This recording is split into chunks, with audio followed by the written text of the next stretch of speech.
We're here. No one's muted or hiding. No one would have known. It's fine. I mean, okay. We're all here. It's fine.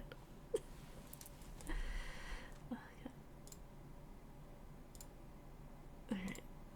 Sorry, my eyes keep twitching. I think I'm dying. Sorry, my camera's in a weird spot. I haven't done this since I got my new desk, and now everything's higher, and I hate it. But it's fine. It's fine. Is it too late to get the old desk back? Yeah, Monica has it. I think I just need to actually just tilt this up a bit. I think it was just falling. Yeah, it was just falling. It's fine. Alright. Gravity, that bitch. Right? I hate it. Alright. Oh, that's so much better. 10 out of 10. I can take these off now. Okay, so, episode 5. Welcome back, guys. Yay! Yay! Yay. Good episode. Oh my god. I know. That's at least 4 episodes. Yeah. I'm proud of us for being this consistent. We're doing great. It is the most consistent thing that I've done in about 10 years. It is shockingly... Well, I'm here. Let's say that, okay? We're here. All right. Month after month, I am here. That's my contribution to the club. For anyone who doesn't know, this is the Tea and Tales Tavern. We are a monthly book club here on Twitch. Every month, one of us picks a book, we read it, then we get back together and we talk about it. And we have very little thoughts, feelings, or opinions. It's a very quick meeting. Yeah, like, the fact it's gone on this long, shocking. Not like us at all. Alright. Jam, do you want to introduce yourself first?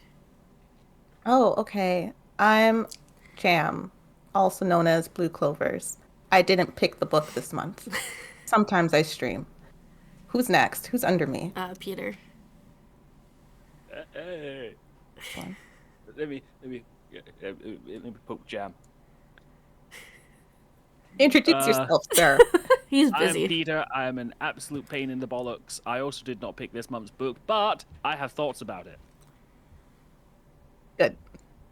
I'm Addy, also Barefootturtle. I did not read the book as well. You didn't read it? I mean, pick the book. I picked the book. I was gonna say, Addy, what do you mean? On me already. You dropped that so casually, too. Like, you lied to me. And they were very accurate lies. How did you do that? Alright, downloaded into my brain. I didn't actually read it. That'd be so nice. Alright, I'm Victoria. Also Victoria, but just misspelled because I don't know how to spell. I did pick this book. Sometimes I stream, usually with Jam. Anyways, here's the book. It's beautiful. We love it.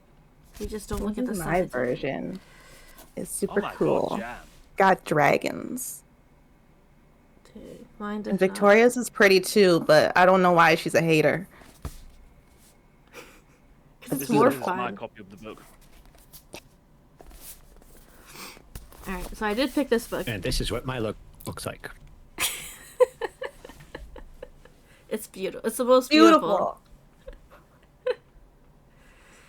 Alright, so I chose this book because it's been sitting on my shelf, I think since like August. And I heard about this book ages ago. Like, almost when it first came out, and everyone's like, ooh, it's like the new cozy fantasy. It's so good. Everyone's gonna love it. And so then I went to buy it, and at the time, okay, I could be misremembering, so if I'm lying, I'm sorry.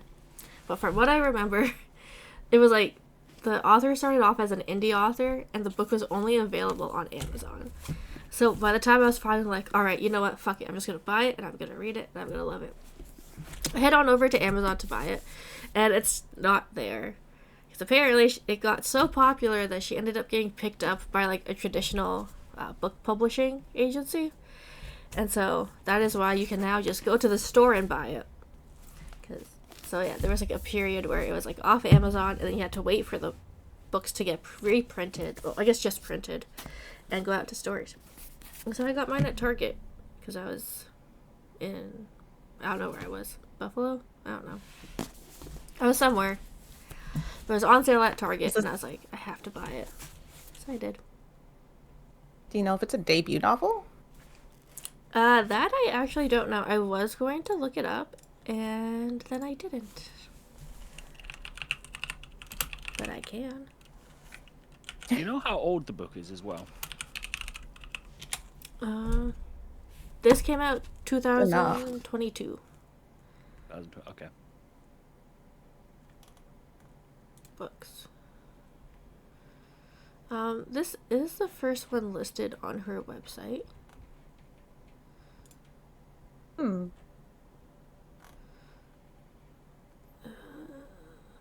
This doesn't tell me when these came out.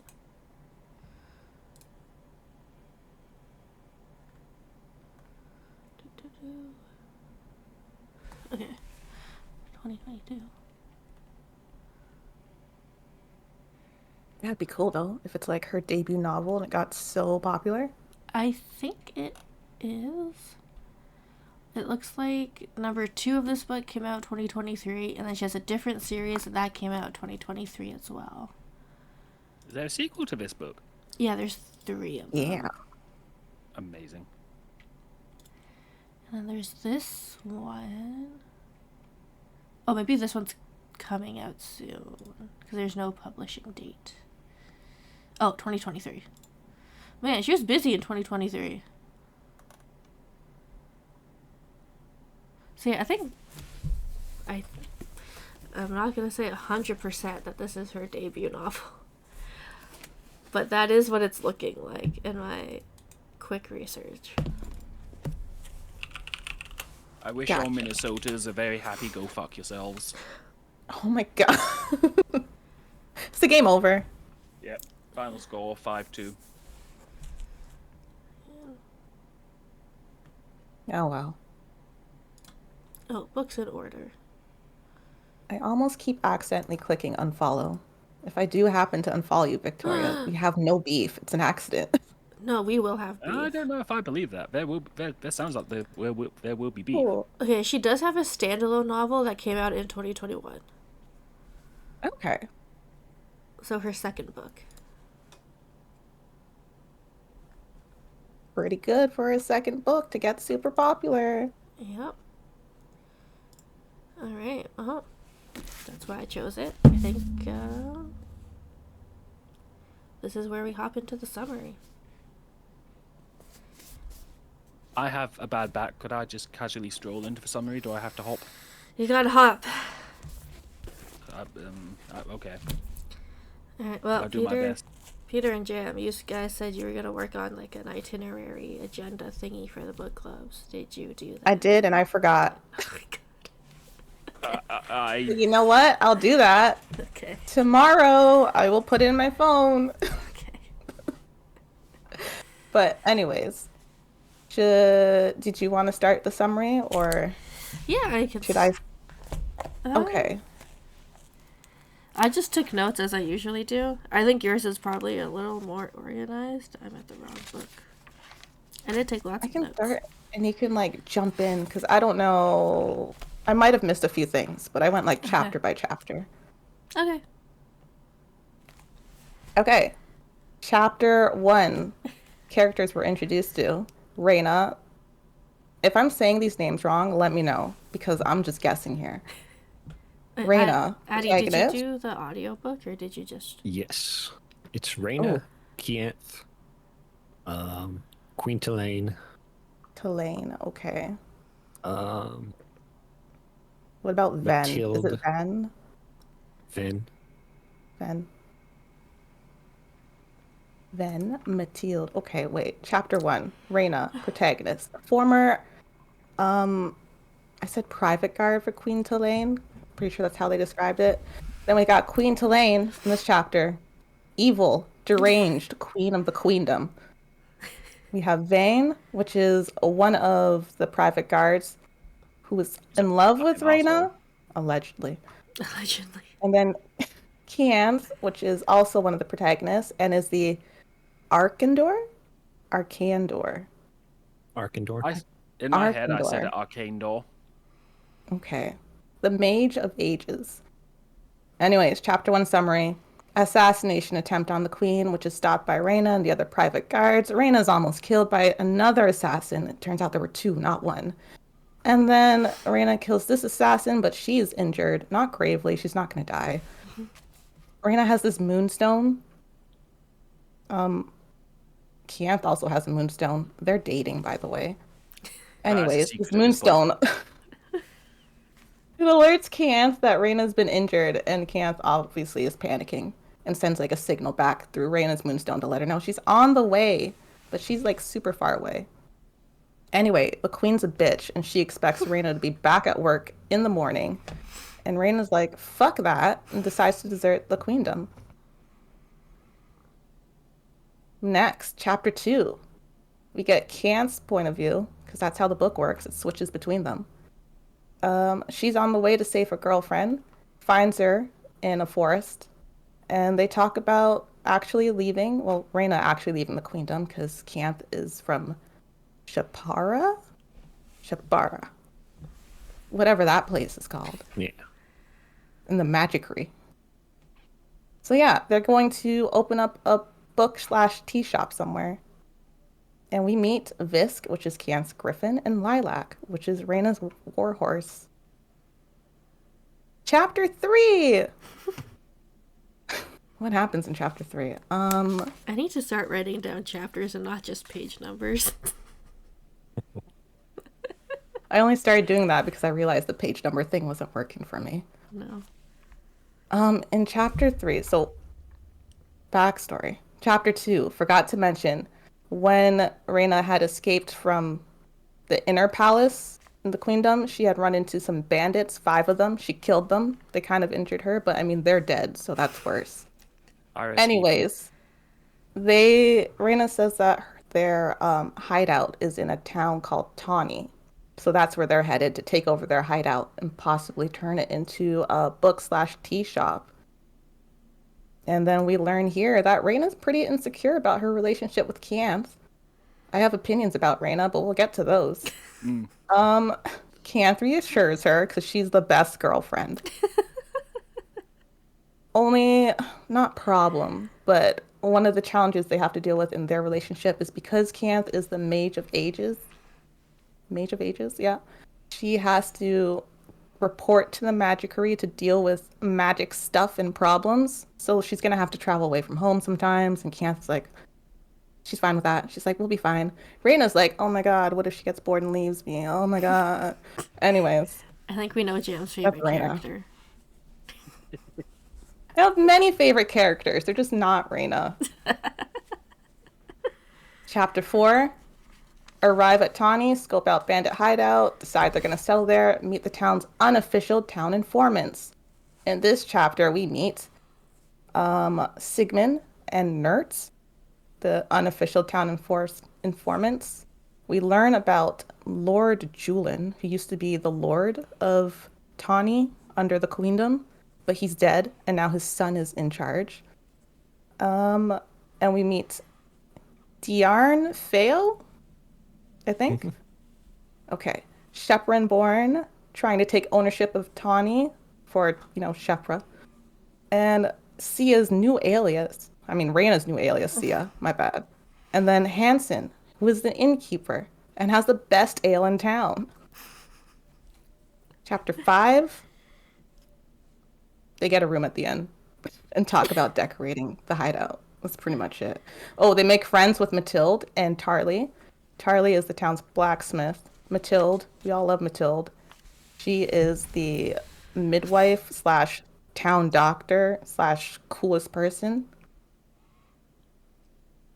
Next, chapter 6. She's hungover. She's in bed for a bit. Kianth uses magic to clean out the bandit hideout. And then they try to do some construction. They can't because they have to get official ownership of the barn. So Kianth decides she's going to talk to Fail.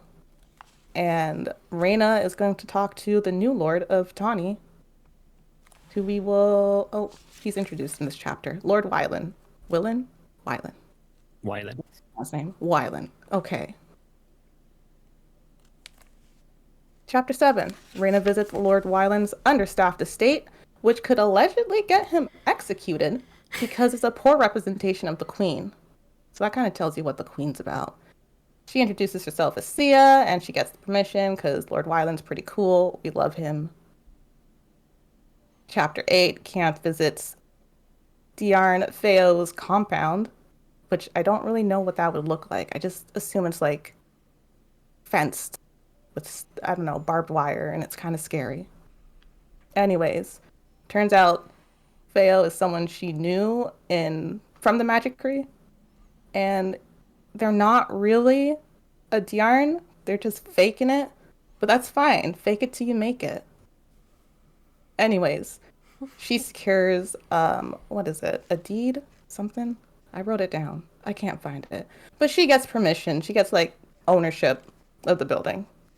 So they can finally start construction, which is chapter 9. Construction begins. And this is when Reyna does stupid things that make me upset. So Reyna is injured from her encounter with the bandits. And she was supposed to go to Mathilde to get that treated, but she forgot. But that's okay. She goes this time, and Mathilde's like, that looks pretty bad. Here's some medicine. Take it twice a day. Don't overwork yourself. What does she do? She overworks herself. She decides to go up onto the roof to help with roof things for the barn, which is their soon-to-be book/tea shop. It rains. She has to stay up there until the storm's gone. The storm's done. She comes down for lunch. She decides she's going to go back up. She feels woozy. She kind of almost faints. She loses her balance. She's fallen off the roof. Canth just happens to come outside and catches her with magic. And then Reyna kind of passes out. Canth panics and takes her to Mathilde's clinic. Chapter 10 summary is like 2 sentences. Canth has a panic attack. Sparks of fire start to appear when she can't control her emotions. That's about it.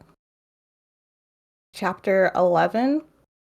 Reyna finally wakes up. Canth is distraught. And, let's say, what did I say? Canth is justifiably angry and worried, but wants to be happy that Reyna's safe and recovering because she's the best girlfriend. And she also talks about, like, her inability to control her feelings, and she thinks that's why the Magicry hates her, because she's, like, a super young mage who's now the mage of ages, but she doesn't do everything they want her to do, and she's not as perfect as they want her to be, so she thinks they hate her. But really, they're just jealous. Anywho, Reyna gives this bullshit excuse about how she's not used to having people worry about her, and that's why she kind of just, like, is used to letting her injuries be there and continue to work her damn hardest. But I mean, I think that's bullshit, but like, we can talk about that later. Next chapter. Reyna almost completely recovers from her, whatever you want to call that, infection. And let's see, they think about making a library space in the bookshop. Super cool. And then they talk about more relationship things. Canth thinks there's a power imbalance between them. And she thinks Reyna views her on par with royalty. So Reyna needs therapy. But whatever. Feel free to jump in if you disagree, but you shouldn't, because I'm right. Next chapter, 13.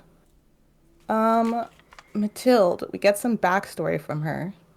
She's sharing some tea with Reyna. She kind of catches that Reyna might be lying about her identity as Sia. So she says that, like, her mentor was a midwife as well, who worked in the inner palace, and her mentor was executed by Queen Erin, because Queen Erin's third cousin died after giving birth to a baby boy, and they weren't happy with that, so they killed the midwife, which was the mentor. And then the blame, for whatever reason, went to Mathilde, even though they've already killed this person. So Who was just trying their best. Mm-hmm. Right? Like, at least the baby's alive. Oh, well. Okay, So is the Mathilde baby decides alive? to flee. Yeah, I think so. I think it said the baby was fine. Okay. Oh. We don't wait, hear I about this didn't- baby again. I put 2 and 2 together now. Did you? Mm. Of what? We'll get to it. Spoilers. Okay. So the blame falls onto Mathilde, and she flees with Tarly, her husband, because they were both from the Inner Palace. But they attack a guard on their escape. That's important for like the last 5 chapters or something. I think the last third, I don't know. Anyways, Reyna decides to visit a town that's a half-day ride from Tawny called Kiarn to secure tea for the shop. And when she comes back, Nert tells her that there were 3 men snooping around town and the barn. Next, we have chapter 14. Kianth had to disappear for a bit to the Magicry to fight some unicorns. And then when she gets back, they officially move into the barn because it's finished. They haven't named it yet, but they will. A bandit arrives who's confused as fuck because why has their hideout turned into a cozy bookstore / tea shop? What the fuck? And somehow, through very chill talking, Reyna convinces the bandit that the store is a front for bandit activity. And it was to avoid intervention from the queen because she says that the lord of the town contacted the queen to help get rid of the bandits. And now the bandits have to pay her for assignments. And the bandits are like, well, the bandit that's at the shop is just like, yeah, okay. I believe that. Cool. This fully checks out. Mm-hmm. Chapter 15. Kianth and Reyna soft launch the book / tea store, which they call New Leaf Tea and Tones. They're waiting on the books to arrive, so they can't sell books yet, but they can sell tea. Diarn Fail and Lord Wylan encounter each other at the barn. They bicker over rights to the town and this mythical stolen dragon egg, which is the reason, allegedly, why the dragons attack the town every now and then and kill people and burn things. Apparently, they were angrily flirting, but I didn't notice it. Did anyone else notice it? Because I read that like 5 times and I didn't notice flirting. Oh, I thought that was just a joke. Was it? That's what I thought. It's Like when def- That's people what are I angry. took it as. Like when people are angry at each other, you're like, oh, they're in love and whatnot. I just thought that was a joke. Okay. That's 'cause what I read thought that. at the time. But then, as the story keeps going, it's definitely the author Yeah. like laying the footwork for another relationship. It seems like that. And later in the book, like, I'll bring it up where I'm like, okay, well, I see that, but Yeah. not here. Here, it's just like, I thought that was just an actual, like, fight, Yeah. but whatever. So they don't kiss yet? 17. They don't kiss yet. I wonder if that was the author like backtracking and being like, oh, actually, I need to start putting some hints closer to the beginning so it's not so random. Because it does feel kind of like out of pocket that's when it starts. It does. I don't know. I don't know what the vibe was when they were in the bookshop. I don't know. Yeah. Chapter 16, not 17. The books arrive. Reyna learns about printed books because apparently in the Queendom they only have handwritten books. So in the rest of the world, as we know it, hold on, let me check the map. Is it a world map or is it like a kingdom map? Hold on. The rest of the world as we know it, the realm, has printed and handwritten books. So let's see. They talk about relationship things again, because that's what you do in a cozy book with relationships. Reyna seems to think she has to earn things in life, such as like earning Kianth and earning the bookshop and earning her freedom. Which is why she wants to do things the right way to prove to herself that she deserves these things. Such as paying for the barn instead of stealing it, and paying for the book and the tea themselves because she learns that Kianth didn't pay for the books. She fought the unicorns, bought some books, sent the bill to the Magicry because she's like, well, I fought unicorns for you, so you owe me some books. And I think that's fair and totally reasonable. I'd agree. I think that was the most fair thing that happened in like the whole book that I read. Yeah, she almost Good. died. I think she deserves 16 boxes of books. Like, she does these incredible things and she doesn't get paid. So I think she deserves to send bills to the Magicry every now and then so they can fucking, Yeah. like, here's an invoice for the work I did. I think that's reasonable. And the Magicry doesn't seem to be poor, so they'll be fine. Yeah. Exactly. They're just stingy old fucks with magic powers. Buy more books. I hope they bought more books like that, but I doubt it. During this discussion, Canth misunderstands something that Reyna says when she's calling her the Arkandor, because again, it's like this title, this amazing title I got that I earned just for existing. Wow, because she hates when people see her as just the Arkandor and not as Canth, the person. Anyways, they get over that. And Reyna explains that it's not the reason she loves Canth. She loves Canth for Canth. Because why not? I don't know. She's got problems, okay? I don't like Reyna. My note here Anyways, yeah. is they really love each other, ... and need to reassure each other for 5 pages. Like, it just kept going back and forth. I was like, oh my god, get a therapist. Exactly. My note after it, because I know this is the part where, like, I think Reyna puts her hand in some water and splashes it on Kianth. Yeah. Like, they stop being dramatic. Because They have like a big water finally. Yeah, it's like, just chill. And do some smooching.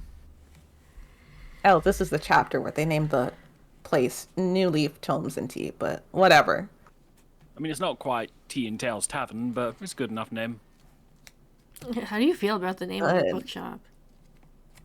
A bit I like that underwhelmed. they... Really? Yeah. Why? I mean, I guess it's clever, but it seemed too punny to me. Did you like it, Jam? I like that they incorporated the word tomes in it. That's about it. So when they told us the name, I was like, ooh, Jam's gonna hate that. It's way too punny. Well, I'm pretty indifferent about the rest of the name, like New Leaf. Could see that coming. Tomes, though, that's pretty sick. I would want a bookstore that has the word tomes in it. And tea, like, of course, there's a tea shop. Whatever. Tomes, though. I could just name a bookshop Tomes and I'd be happy. That's a good idea. Probably a bad idea. In fact, you know what it made me think of? What? It made me think of, like, New Leaf, for whatever reason, sounded kind of religious in my head. And I'm like, ew. Yeah, I thought that was like very New like Day kind new of thing. agey, and I didn't like it. Oh. I didn't It's think of like- that. It's just like you go and it's like all like self-help books, and you're gonna be so much better. Maybe Yeah, maybe that's what exactly. Reyna needs. She needs some self-help books. You know I'm what? the thinking only of one it that now. What? Am I the only one that thought Animal Crossing? Oh, like Animal Crossing New Leaf. I didn't think until so. Peter started talking about it today, and I was like, oh, Animal Crossing, but I never played that one. Yeah. I haven't played any Animal Crossing games. I'm like You thinking missed of the out. bookstore now, how it becomes with like filled with plant stores. Not plant stores, with plants. Yeah. I'm just thinking maybe it has like a hipster vibe. So it's like a New Leaf.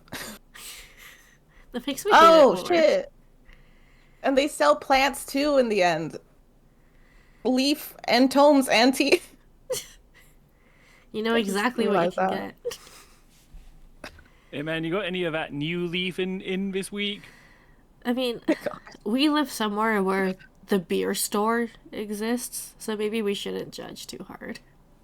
Yeah, well, I think it's fair. People need to know what they're coming in for. What do you sell? Beer at the beer store.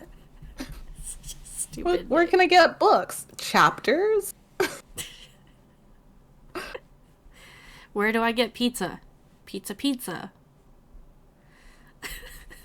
Ontario is not real. We're not a real place. We're so stupid. But I these admire the businesses simplicity, have though. been in business for years. Something's working.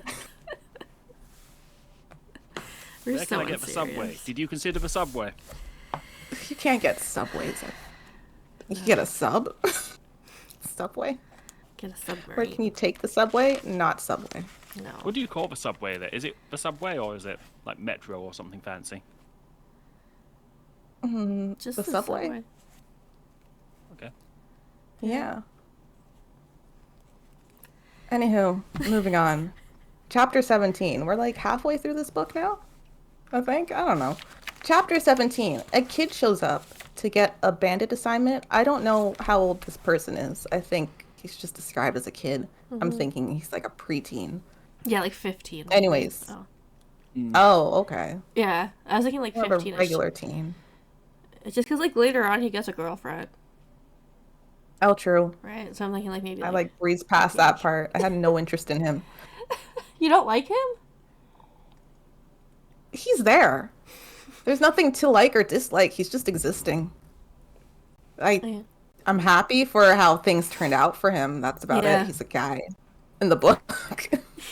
I also had zero interest in him. Like, whenever a new character... Like, I was quite happy focusing on Kianth and Reyna. So whenever a new character comes in, I'm like, fuck off. No.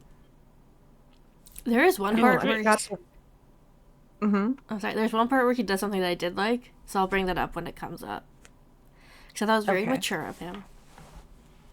Oh. I forgot to mention in chapter 15, we get introduced to Sasa, Oh, I think. Who is a neighbor who lives across from the barn. And she was worried that Reyna and Kianth might be working for the bandits because, Oh, yeah. I mean, the bandits showed up. She's also the And one who she's- tells him about the dragon attacks. Yeah. She seems to have a lot to say for herself. I don't trust her. She's very judgy. A lot going on.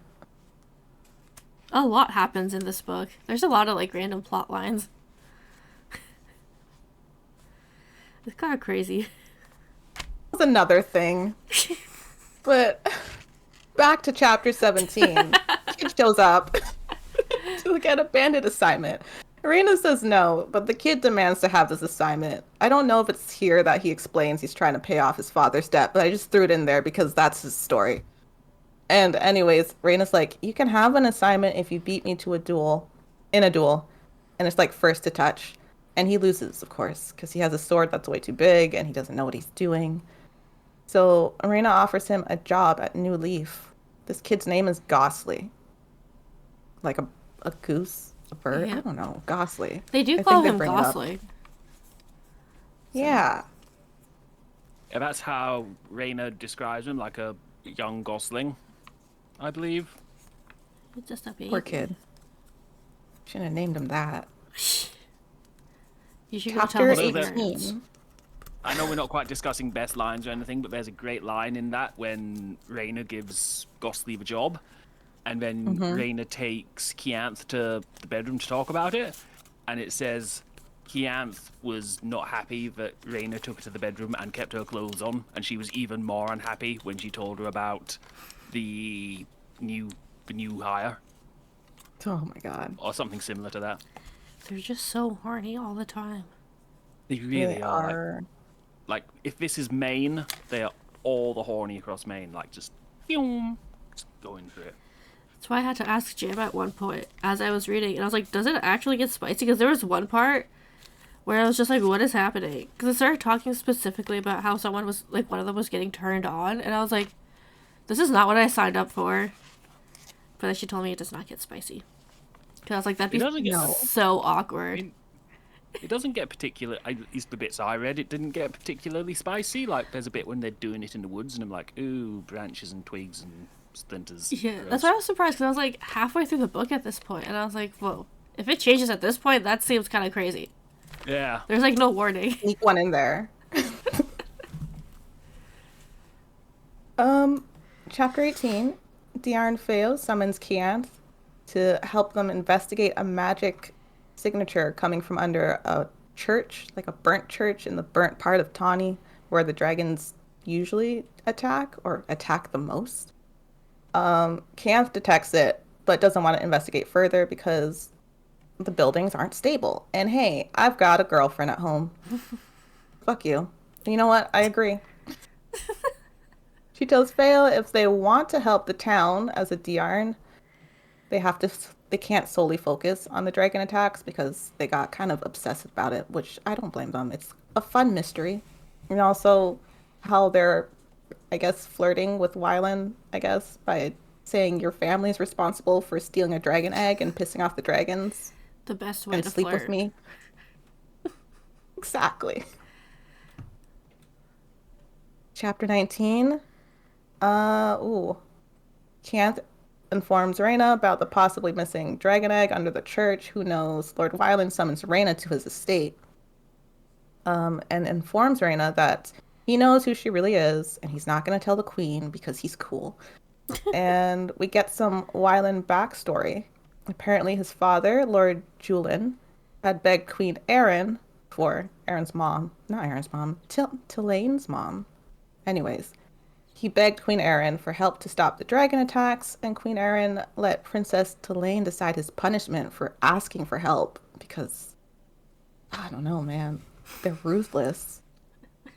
Anyways, Queen Tulane ordered him to the dungeons for a month, and then obviously he returned back to Tawny, and he died in one of the dragon attacks, him and his wife.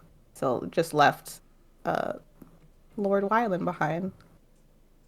And anyways, so Wylan tells Reyna that one of the queen's agents, Van, I forgot this man. He's not important to me.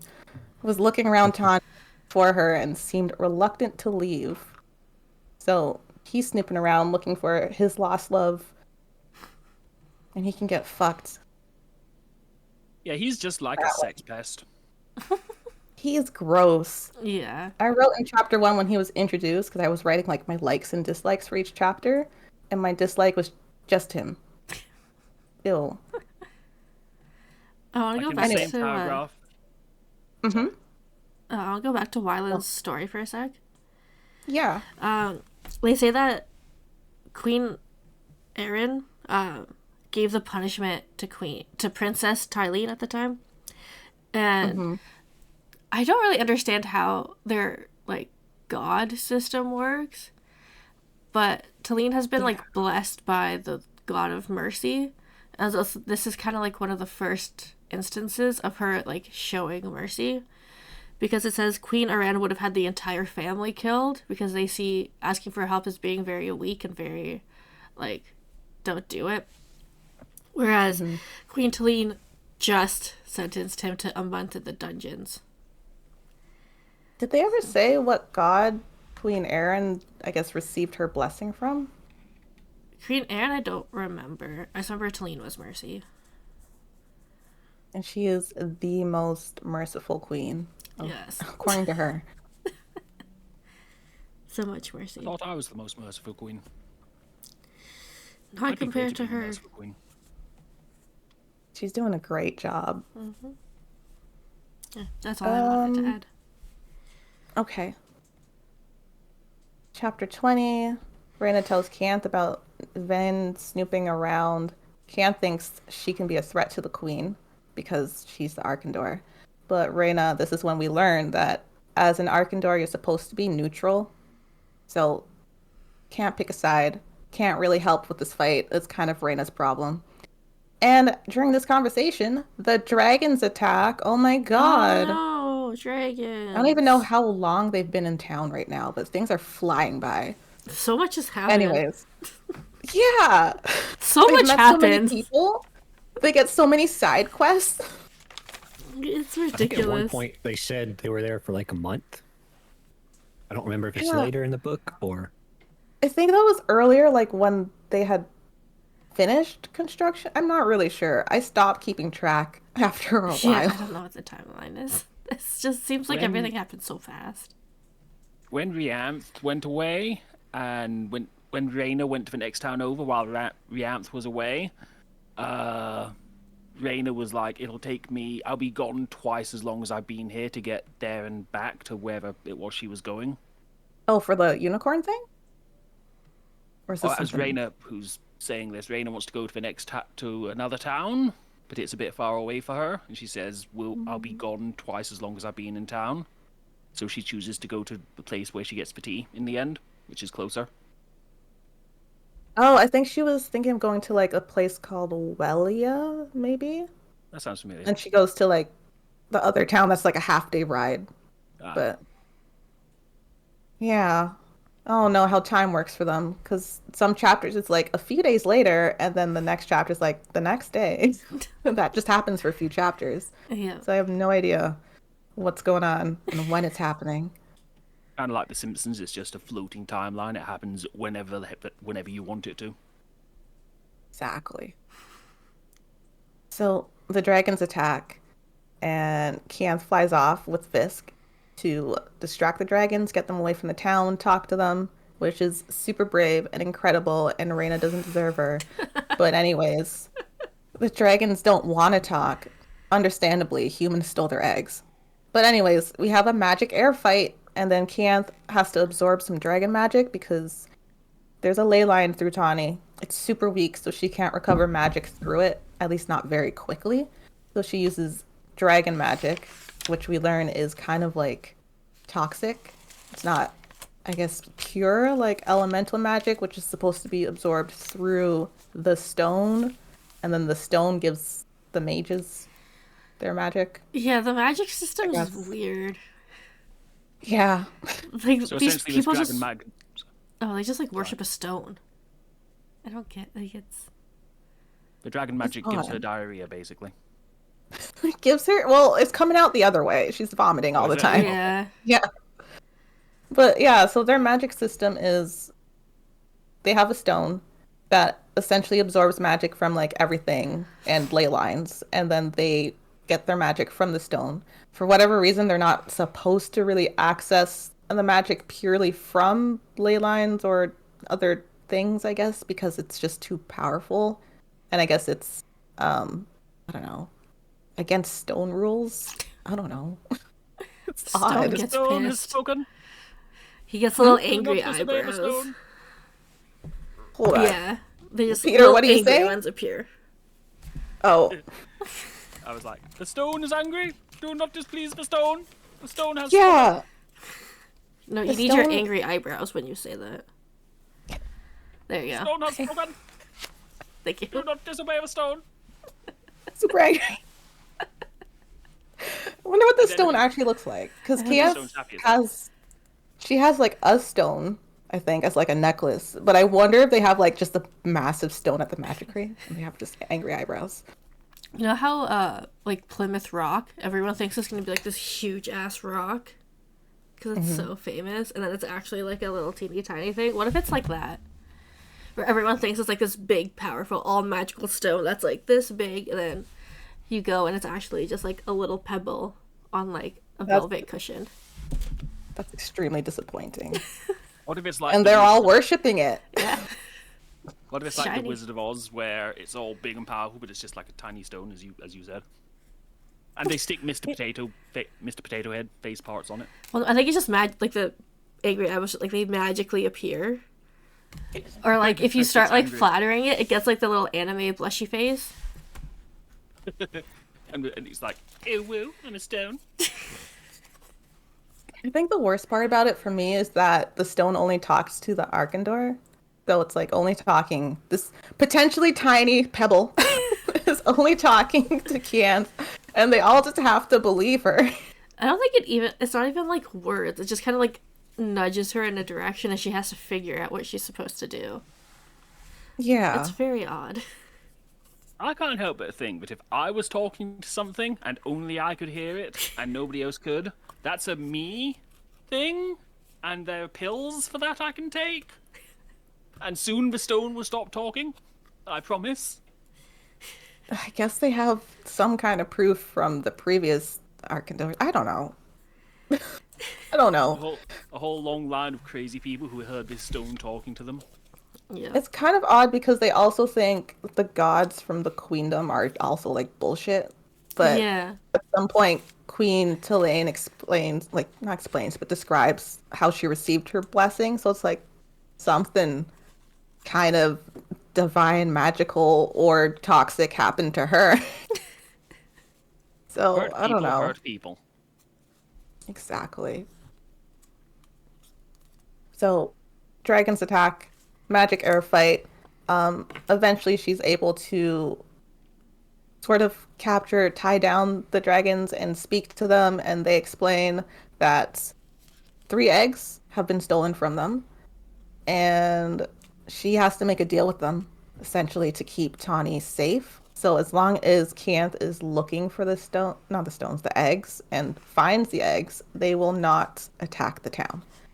But she has to, like, actually look for and find the eggs. They don't give her a timeline. They're dragons. They live a long time. The end. I'm joking. Anyways, so Canth is now suffering from magic drain because she just used up all of her magic, and then she used the dragon magic. Well, absorb dragon magic. So she's dying, sort of. Not really. I don't know. She sends Visk to go get Reyna. Reyna, chapter 21, is unreasonably livid. That's how she's described it. She said she's livid. I think it's unreasonable because she's a bitch, but whatever. So she's off to find Canth. She's riding Lilac in the direction that she saw Canth fly off with Visk. And then Lilac, being a horse, freaks the fuck out reasonably. There's dragons.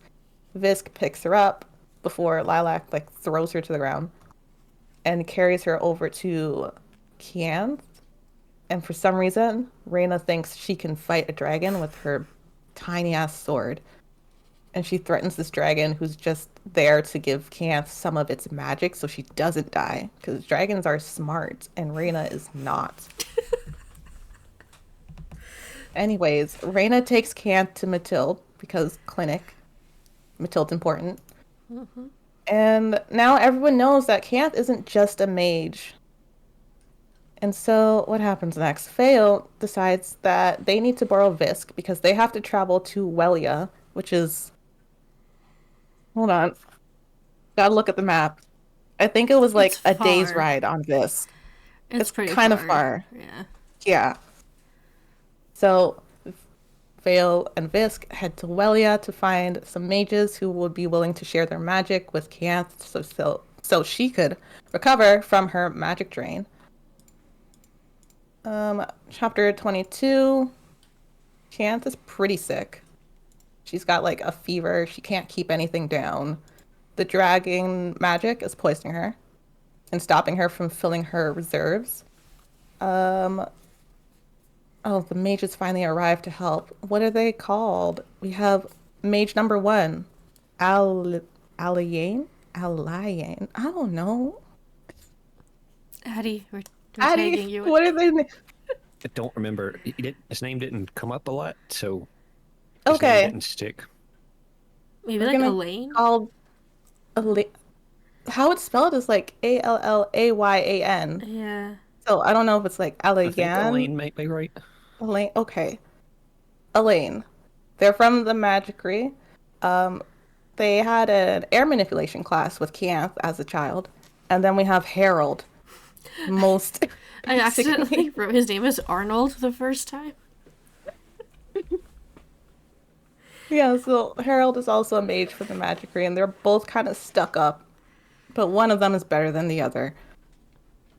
In terms of attitude. I don't know about their magical skills. Elaine. So, Elaine? Mm-hmm. I don't remember. She comes around. I like her by the end of it. I definitely like them, like, way more than Harold. Yeah. But they are both kind of, like, unnecessarily rude in the beginning. Yeah. So, fuck them. Although, to be fair, they mentioned that one of them was non-binary.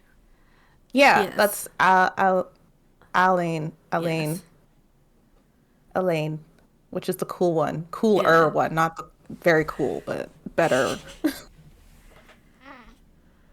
So, they're trying to figure out how to help Canth get rid of the dragon magic so she can be better. And they can't because, full offense, they're stupid. They're not as smart as they think they are. That's what I wrote. Reyna suggests that Canth should use magic to use up the dragon magic to get rid of the dragon magic in her, which I wrote sounds logical because it does. And the other mages didn't suggest this, probably because they're not as smart and capable as they think they are. Because, I mean, the first thing they do when they come into this room and see Canth, like, on her deathbed is criticize her for it. Yeah, they start talking shit immediately. Yeah, they're like, oh my god, what did you do? You should have known better. This is what you left the magicry for? And then She's Elaine, dying! and then, like, Elaine gets all offended that Canth doesn't remember them. She's barely conscious. Like, Arkandor, you don't remember me? What the fuck? We did this class together as children. I don't remember who I had classes with in, like, the 3rd grade. What the fuck?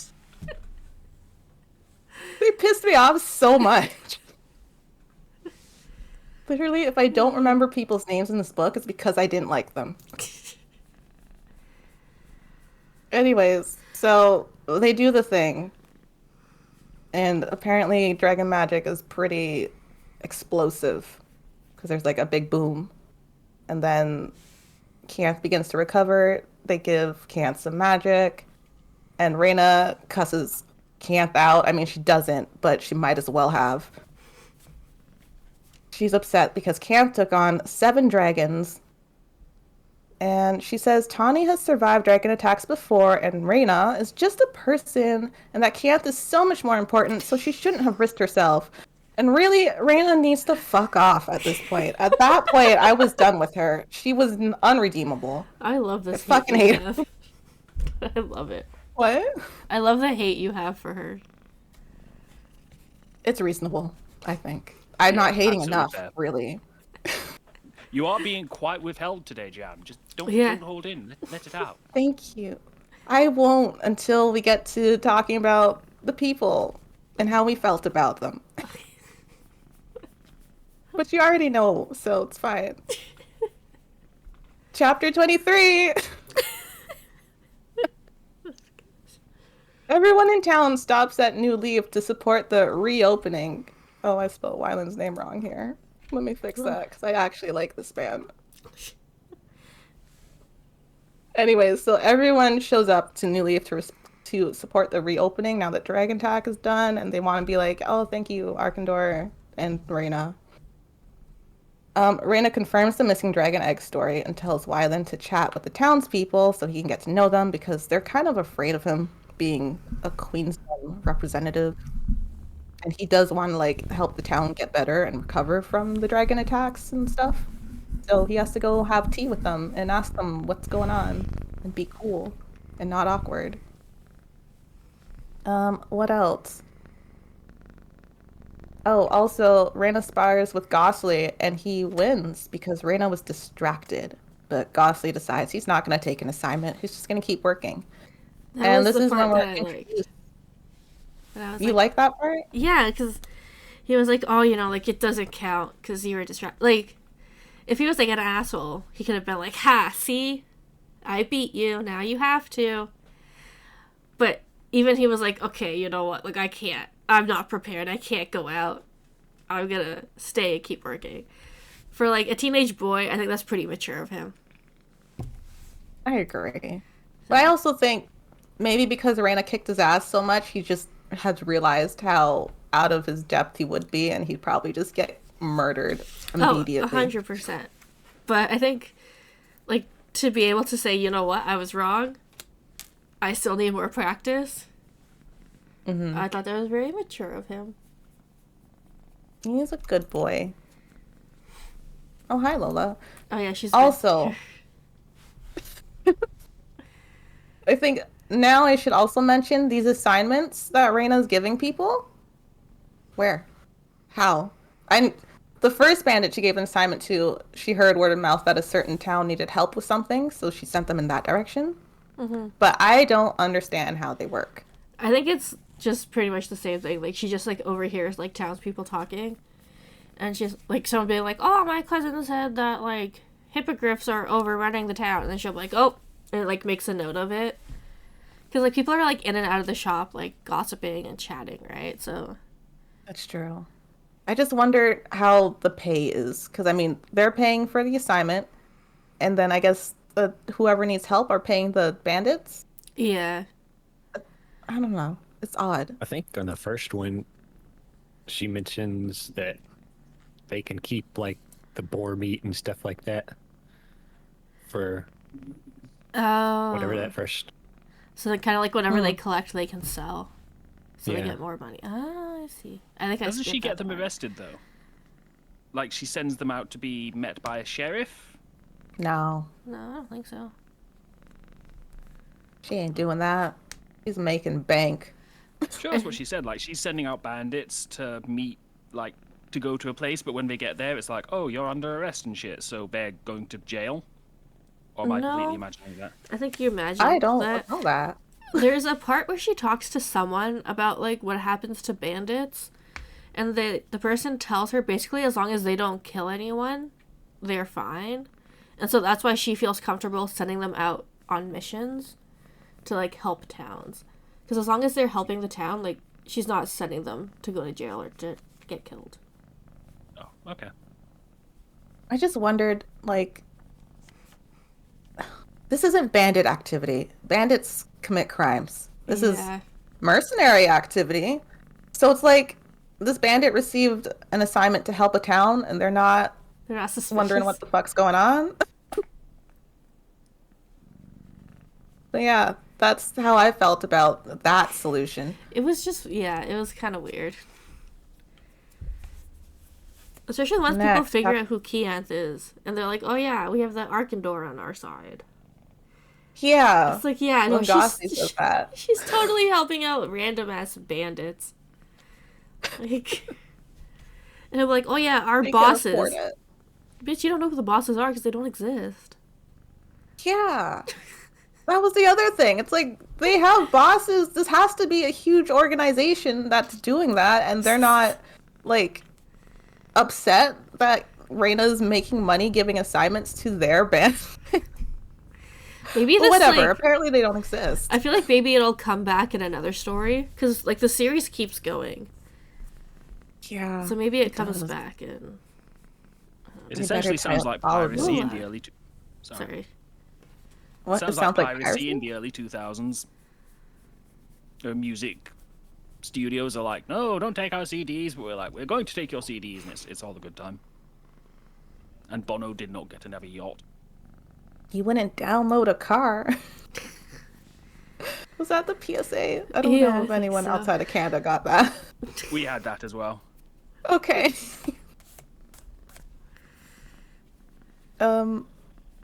Chapter 24 starts with Reyna trying to think of a better name for used books.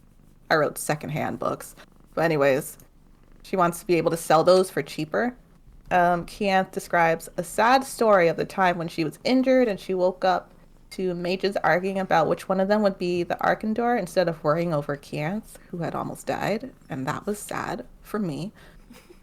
Keanth is worried that people in town will treat her differently now, so she's kind of been avoiding being in front, like at the front of the store. A few days later, Keanth is taking care of plants, and she's talking to like one of the customers who says they can't keep a houseplant alive, and she starts to think of a way to make houseplants live forever. Because side quest. Harold, who's Harold again? The master mage. Right. Hate that guy. I only Harold remember because every time I remember his name, I did master in quotes. Because he thinks he's just that great. Yeah. Harold thinks Keanth should return to the Magicry because Tawny isn't worth the I put the wrong word. But anyways, isn't worth the attention of the Arkandor, like full time. And also because Keanth can't be impartial or neutral when her partner is a Queendom citizen, because the Queendom could use Reyna against her, and she's just realizing she actually never thought of that. Next chapter, Reyna visits Diarn Fael's compound with Lord Wyland to investigate the church and the magic signature so they can locate the eggs. Fael checks out Wyland at this point. So I was like, okay, maybe they are into him, but I don't know if he's into them. Next, they agree to work together for the first time ever. Fael also brings up at this point that Reyna could seek immunity from the Queendom in Shapara. I'm not sure why Reyna had not thought of this when she first ran. But, hey, it happens, I guess. It slips people's minds. Well, I think immunity is like super rare to get, and it's only like through the Magic Council, which she wouldn't like really work with, right? Because she was so like in deep with the Queen.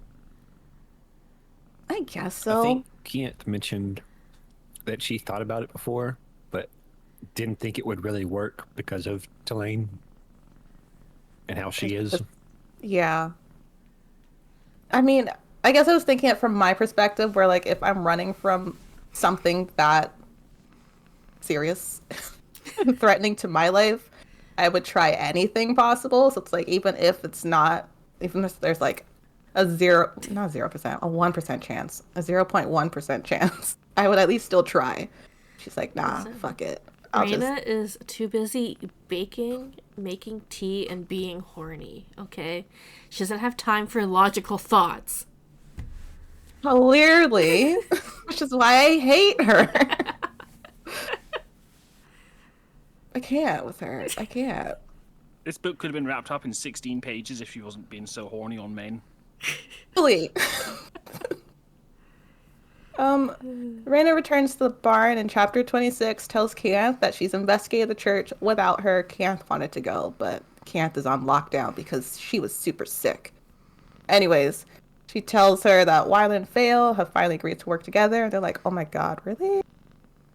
Matilda appears and tells Kianth and Raina that Tarley, her husband, is holding someone in the smithy for them. Turns out to be Gosley's debt collector. What's his name? Barnlin or some shit? Anyways, they threaten the debt collector and tell him to drop the debt. And then he Kianth does. gets horny on Maine. She thinks it's hot as hell. It's so hot how threatening Raina is. My god. Fucking hated that. Yeah, snoo. The whole scene was just like so cringe. I zoomed through that scene so fast. It's just like I'm not putting up with this shit.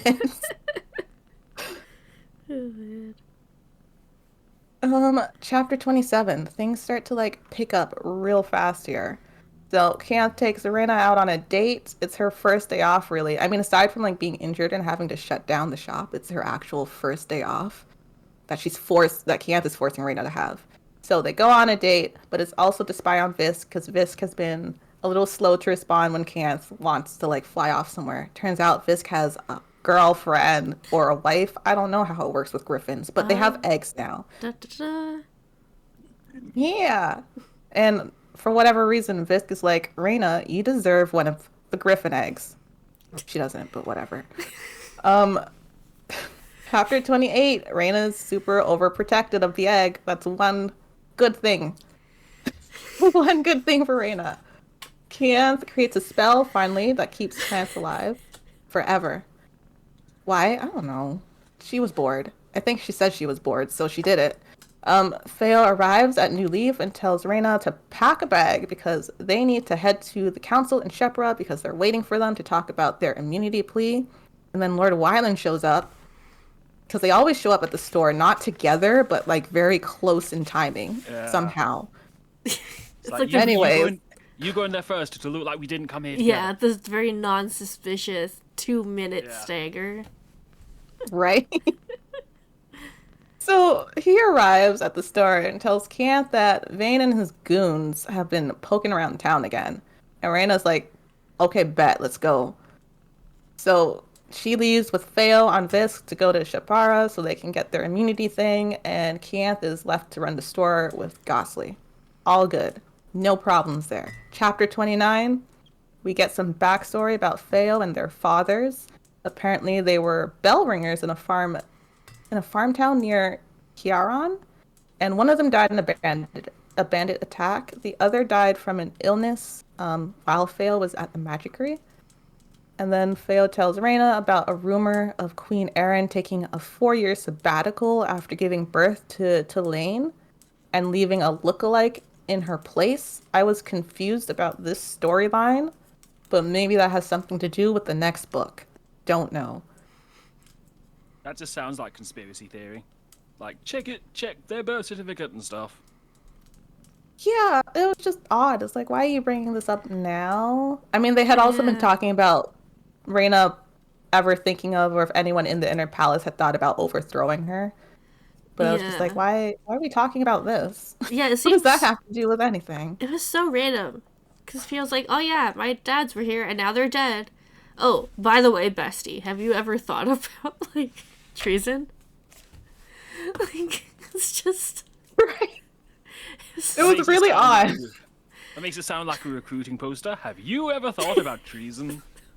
It's just like, I guess there's a plot point she wants to add further into the story. Yeah. Not in this book, but in another book. And she's like, how do I fit it in? How do I lay out the groundwork here? Yeah, it was just... Let's just throw that in. She seems to do that a lot, where she, like, you can tell she's laying the groundwork for something, but she just fucking throws it in, and you're like, huh, I guess that's happening now. Yeah, like, when I started reading this book, I really thought it was just, like, a one and done thing. Like, I know there were other books, and I didn't think they would have anything to do with each other. Yeah, that's what I just thought. like, yeah, it's also based in the same story. Yeah. Or the same world, but, like, they don't have anything to do with each other. But then she was throwing all these plot lines in. I was like, what the fuck is going on? Are you going to wrap it up in this book? So, after you finish the book and read the epilogue, you can kind of see where each of the books are going to go. yeah. Where are we now? Chapter 30. Mathilde visits Canth at New Leaf, and Vane arrives with his goons, and Canth tells him Reyna isn't there, because she isn't. Vane threatens to drag Reyna back by force, and he's certain Reyna is somewhere in town because he knows Canth is courting her, even though he's still chasing her, but I don't know. He's got problems. He tells Mathilde he knows who she is because just before Mathilde had walked in? No. Mathilde was talking to Canth. I think it might have been Nert or maybe the other informant, was like, oh my god, these guys are here. And then Canth was trying to tell Mathilde she should run because they might recognize you for what you did. And Vane overheard that. And apparently it was his brother that Mathilde and Tarly had attacked when they fled. So he's like, I'm gonna get you. Oh, I missed that Anyways, completely. Canth, you did. Yeah. I think at this point... I think it was a really quick thing. Well, it was also like 2 a.m. and I just wanted to be done. So I was like, definitely like speed reading. Also, That's I love totally that description of, I'm gonna get you. I'm gonna get you. I'm gonna get you. I'm gonna get you. It's amazing. That's pretty much what it felt like when I was reading it. It's like, I'm not gonna kill you here for it, but I'm gonna get you to the queendom. Then we're gonna get you executed. Anyways, Canth forces Vane and his goons out with some little air magic, and then sends an SOS to Reyna via her moonstone. Flip to chapter 31 when Reyna's like, oh my god, this moonstone's going berserk. There's an emergency. I have to go back. So Reyna takes Visk back to takes Visk to go back to Tawny, and Fail's like, I'll just get on a horse and go to Shapara and see if I can plead this case for you. I don't even know how that ended, actually. I know we see Feo again later, but I don't even remember. I don't think they ever mentioned it again. Yeah, oh my god, I am not crazy. What happened? Okay, anyways. So, Feo's off to Shapara to do who knows what. Not get immunity, that's what. Reyna tells Canth a super secret plan when she gets back to the bookshop. Canth agrees to follow this plan, the super secret plan that we don't get to know about yet. And only if she gets to, like, follow Reyna to the palace, because Reyna's going to turn herself in. Canth is going to follow them back to the inner palace while riding Visk and, like, hiding in the clouds. So that's what they do. Reyna reunites with her coworkers. It's super pleasant, and they journey back to the inner palace like all is good. Nothing's wrong. Chapter 32, Canth is flying above them, keeping an eye on them until she gets to her position, which is somewhere near the throne room. And she overhears what's the conversation between Vane and the queen. And apparently Vane tells the queen that you promised, like, Reyna returned out of her own volition, and you promised mercy. Because he thought, I don't know, that she was going to spare her life. And the queen's like, the mercy Reyna will receive is the opportunity to explain why she fled before she's executed. So she's going to die anyways, but at least she'll get to say why she left. Because that's mercy. So merciful. That just seems rude. Yeah. It was just entertainment for her. Yeah. Chapter 33. We're almost done. We're flying through it. So much is happening. Yeah. Reyna convinces the queen. This chapter pissed me off. Oh my god, this was so stupid. This chapter knocked off so many points for this book. I was like, I'm willing to give it this score. Yeah. And then I read this chapter and I was like, fuck this book. So the last two chapter summaries might not be that great because I was angry. I think they're gonna be the best. But anyways, Reyna arrives. She's pleading her case. She convinces the queen that the reason she fled was because she was working in secrecy to make the Arkandor fall in love with her, and she has succeeded, which means the Arkandor will be more likely to do the queen's bidding if Reyna is not executed and if she's allowed to live freely with the Arkandor. And it just That's it. works. It works. The queen's like, you're smart. You're my favorite. She's like, I never should have doubted you. Right? And that's it. My note here is literally LOL, book logic, what the fuck? The plot armor. I was raging.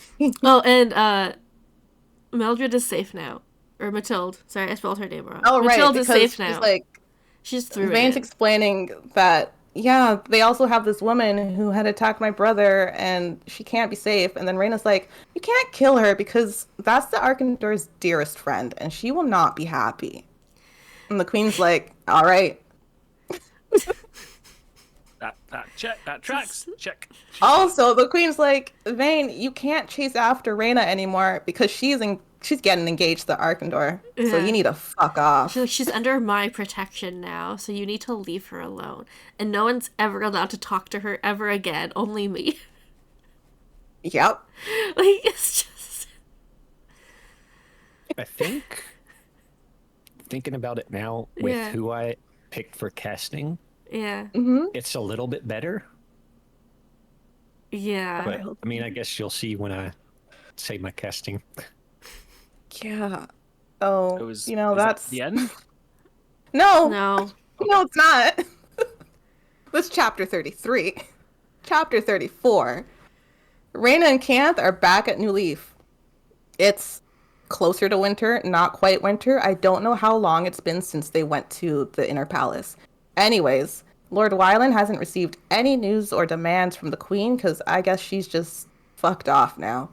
The Diarn in Shapara, under the request of Fael, was able to find some documents about the dragon eggs and where they were shipped. Apparently, they went to a place called the Nassine River.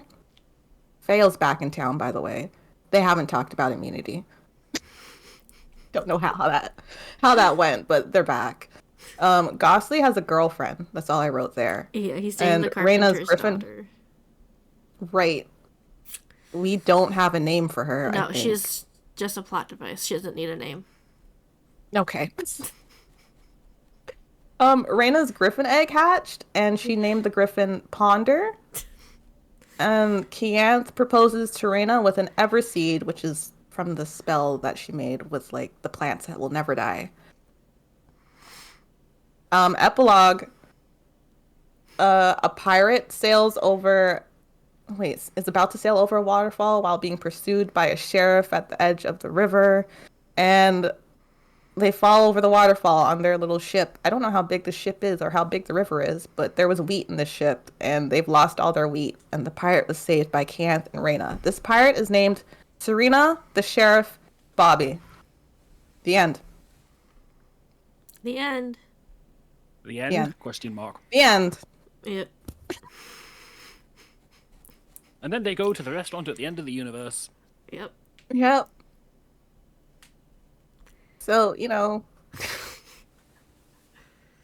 Yep. Question asked, question answered. Yeah. All right. Do we want to take a break here? Yeah. Yeah. take a little break. And then we'll come back with more notes and whatnot. Yeah. Because Oh I my have God. notes. All right. I'm good. I'm happy.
everyone.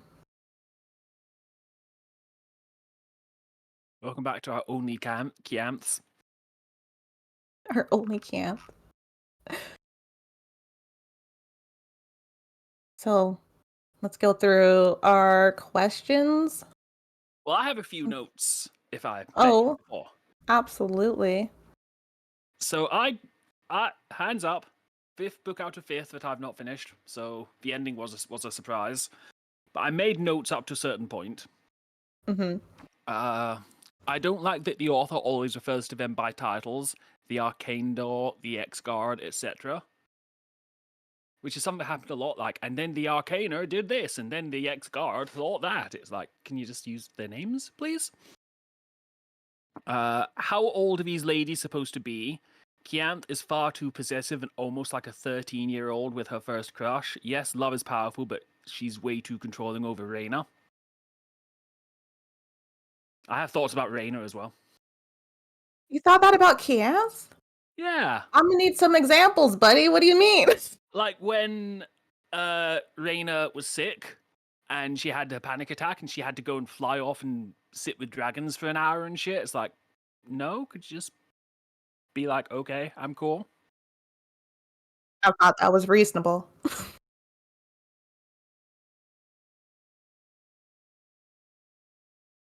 Yeah.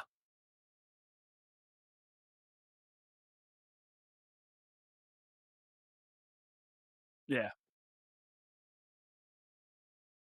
Yeah.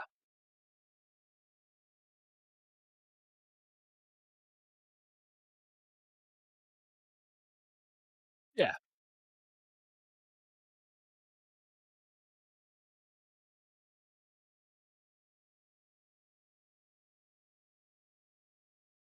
Yeah. I didn't write it down, but I had a thought about the palace guard, Yen, the guy we don't like, who fancies Reyna. That, I mean, I called him a sex pest earlier, but like in his first introduction paragraph, he like walks her to her door, and Reyna is like, even though he knows my preferences, he's still trying, and he's like, you can't blame a guy for trying. It's like, yes, you fucking can. How many times do you need to be told no? Fucking fuck up. Exactly. Coin seems to be the term for money as a whole, which is weird. In a world where we use pounds and dollars, saying I have coin is a weird general statement. Well, they have like different types of coins that they talk about. Yeah. But it seems like collectively their money is known as coin instead of like money or dollars or whatnot, even though we do have like I think pounds and pence and shit. That's just like common that's in fairly- fantasy. Yeah. I So also they- think it's because, like at one point in the book, they had talked about the queendom having a different type of currency that everyone thinks is kind of like stupid and bullshit, and everyone else has a different type of currency. So I'm wondering if I think maybe Reyna had said I have coin just to say like, you know, I have some kind of money. I don't know what kind of currency we're going with, but I have it. It's funny, who was it? Was it you, Jam, that said about this being like a fiction world, or was it Victoria? Somebody said it. Also in their world, where there's mages and magical ley lines and talking stones, they have shrimp and chamomile, and blueberries and croissants. How can they have a croissant if they don't have a France? I have a magical croissant. That's a fair question. Like, they just came up with a word. Oh, we shall call this pastry. What should we call it? A croissant. Like, you don't have a France. Where does the word croissant come from? The queendom exclusively doesn't accept neutral pronouns, whereas everywhere else seems cool with it. And the queendom also has handwritten books, which makes it a bit behind the rest of the world. And those are the only notes I took. Those are some good notes. I feel like How did you good think? points, especially with How did you croissant. think the book would have ended with like how far you had read? I thought, and see, when I said, oh, I worked something out, I thought Gosley was going to be the kid that had survived where the mother died, where Matilda's pal got RIP'd. I thought Gosley was going to be that kid, because even on the Discord at one point you were like, I know who somebody was like, I know who Gosley is or something. I'm like, who is Gosley? So that's Just what I a thought kid. we would do. He's just a chap, just a kid. fella. Okay, so where do we go from here? Into questions or other notes or thoughts and stuff? I mean, if anyone has any other notes they want to share, we can go with that. And if not, we can jump into questions. Good with questions. I'm good Okay. with questions. All right. For everyone else, how much did you know about the book before picking it up? Never heard of it in my life. 0. I heard of the title and knew it was cozy. That's it. But you already had it, But- right? I did. I had Yeah. ordered it and I had not read it. It was Yeah. just on a shelf and I forgot I had it until you mentioned it. Addie, did you have it before? I don't remember. No, I was searching for books at some point, Oh, right. and then just saw like Tea and Tomes, or Tomes and Tea, whatever it is. I was like, how have we not done this yet?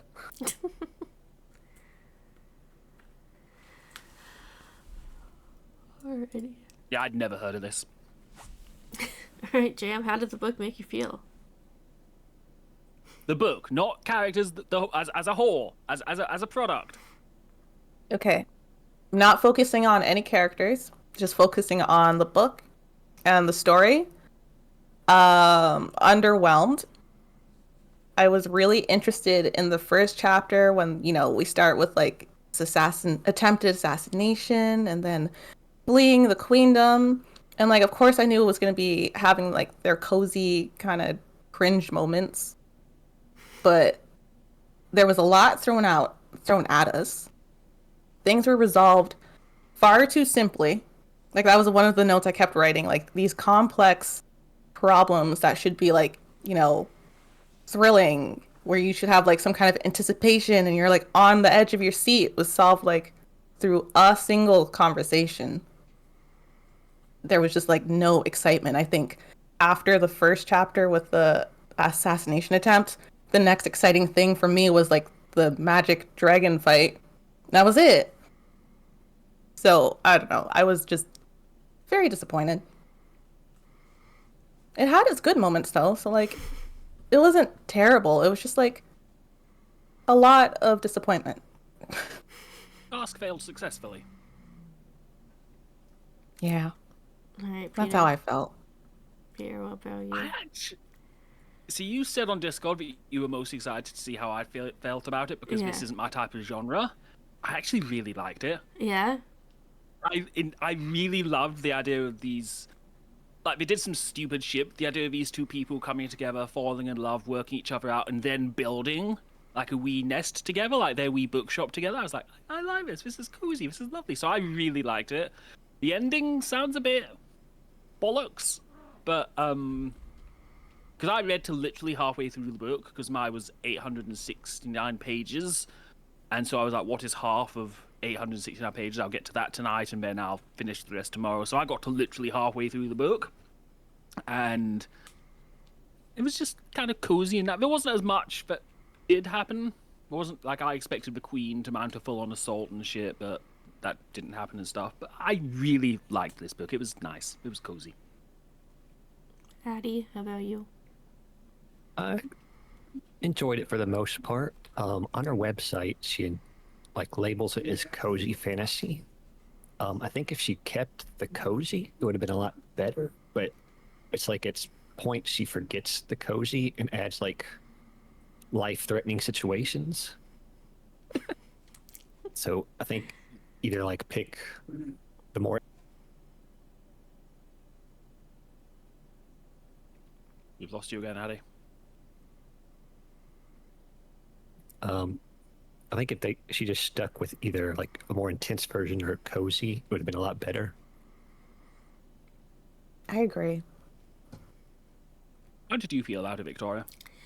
I liked it. Yeah. I don't know. Sorry. I'm so tired. My brain is not working. Like, yeah, it does have like that cozy fantasy element. That's what it's marketed as. I feel like anything that's being marketed as cozy fantasy, I will always compare it to Legends and Lattes, which isn't fair because it's so hard to do it as well as Travis Baldry did. But I think he just nails like having like that excitement and adventure with still being like cozy fantasy. Because I don't know, I don't even know where I should be talking about this, if it's at this question or a different question, but whatever. I almost wish that like she didn't market it as cozy fantasy and just kind of like leaned in on like the political drama a little more.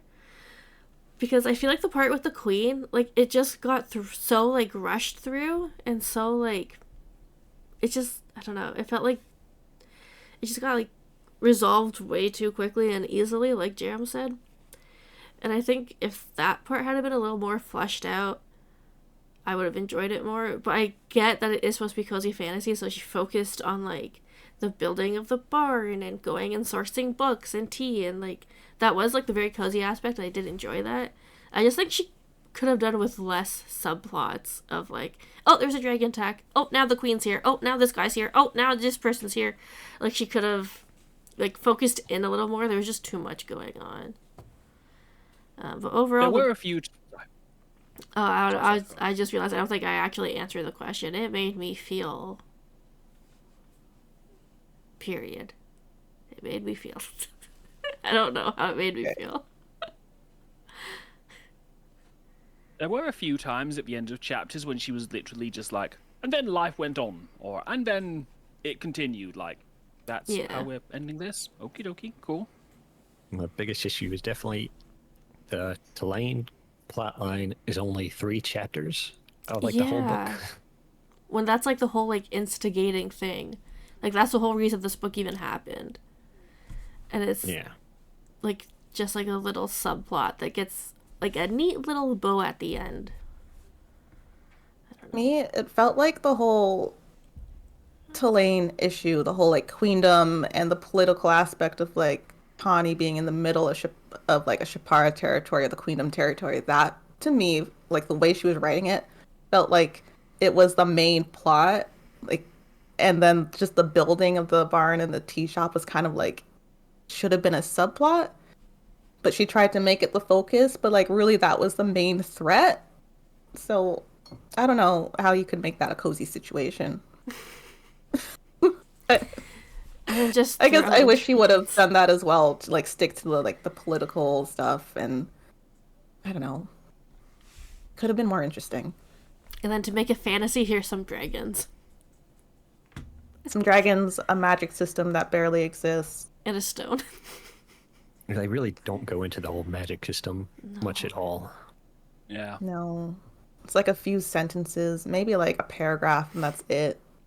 And they kind of just fill it in here and there for when they need the convenience of something. Yeah. They also barely describe anyone's appearance. Yes. Like they said, a couple of people were blonde, and that's about it.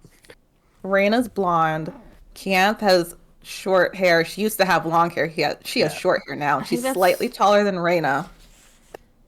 Raina's the blonde. Is that what you Raina's said? the blonde. Both are blonde. No, one They're has both short blonde? brown. No, one has short brown. I have a picture of them. Can't. I don't have a picture. Oh. Raina's supposed to be the blonde one, and then Kianth is supposed to have like shorter length hair. Pretty sure somewhere it said she had ice blonde hair. Yeah, that's the word I was trying to think of, because I thought of that blonde lass from Game of Thrones. Same. When they said that. But I didn't cast her. I didn't cast her. But then I didn't cast anybody. I'm so confused. I don't know who's who anymore. I'm not gonna lie. I just know I have a picture. I thought the blonde was Raina. The blonde is Raina. The blonde is Raina? The blonde is Raina. Yeah. And then Kianth has short brown hair? I just know she's supposed to have short, like, shoulder length hair, short hair. Mm-hmm. I don't know if it's brown. Oh, okay. It might have said it was brown somewhere in the book, but... I was going off of this. All I remember is it said Kianth and Raina were blonde, and then Mathilde was, like, kind of an auburn-ish. Oh, okay. I don't know. Honestly, I was gonna go back and check the character descriptions before I did my casting, but then I just gave up, and I didn't do that. But it didn't say Kianth was blonde till, like, 3/4 way through. Oh. But Kianth has dark hair. Where are you reading that? Give me the. I don't know. Your pages are off, so never My mind. pages are very off. I will. Someone had search. ice blonde hair. That's Rhea probably for Rhea. sure. I remember that description for her. I don't. Unless I just. Anyway. Yeah. No. All right. Next one. Do you have any favorite quotes or passages? Oh, I have a couple. I'm just gonna say no. I didn't have anything. I did think about it, and I was just like, There was nothing for me that felt very quotable, Yeah. and yeah. And then when I got angry, I was like, I'm done with this book. It's too late. Oh, that's a no for me. I'll steal one of Peter's. This is how it describes Kianth's hair. It was inky with amber undertones. Oh wait, no, that's Matilda's hair. Kianth used to have long, vivacious curls, but she sliced it to shoulder length after she burned the edges by accident. Oh wait, It doesn't say what color. Raina's own hair fell to her mid-back, ice blonde, but the strands were too thin for her personal taste. Maybe I just like mixed up names when I was reading that. I also get very confused. Okay, It's not my like there's favorite a lot of quotes. descriptions, anyways. No, Yeah. yeah. You know what? Up to your There own was very much imagination. Yeah. You find worth in me, not my title or magic, Kianth. Oh, that was a lovely, lovely line. By all standards, he was an itty-bitty buddy and a good boy. Raina about her horse. And unicorns are assholes. And as the national animal of Scotland is the unicorn, I feel like I can co-sign that statement. National animal's a unicorn? Yep. Is that allowed? Were they real they're at doing some it. point? Did you guys overhunt them? I mean, we have a We may have unicorn on done. our crest, don't we? I mean, the Do haggis we? used to be real. Yeah, I'm pretty sure we do. Do you know why? And this is something I only learned out in the last kind of few years. Why the national animal of Scotland is the unicorn? Why? It's because the national animal of England is the lion, and a unicorn can kill a lion. We're That's so coming for you, funny. England. Sir, our coat of arms has a lion on one side and a unicorn on the other, What is Oh, so going you- on? and then So like you a don't know little who you're supporting. lion-y dragon thing on the top with a crown, and then there's another crown above him. We just got all the That crowns. sounds English. Although there is a lion on the Scottish flag, but it's called Oh, the right. rampant or something. Because the blue and white cross is called the saltire, but the one with like a lion is called the lion rampant or something similar. Anyway, those are my quotes.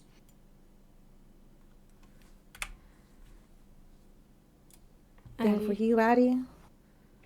Sorry, I was looking at the seal Such an or whatever angry thing, unicorn. coat of arms. My favorite quote was, "You want to know what I think? No, because you're going to spout logic, and I'd rather ruminate. Thank you." That's a good I remember one. that one.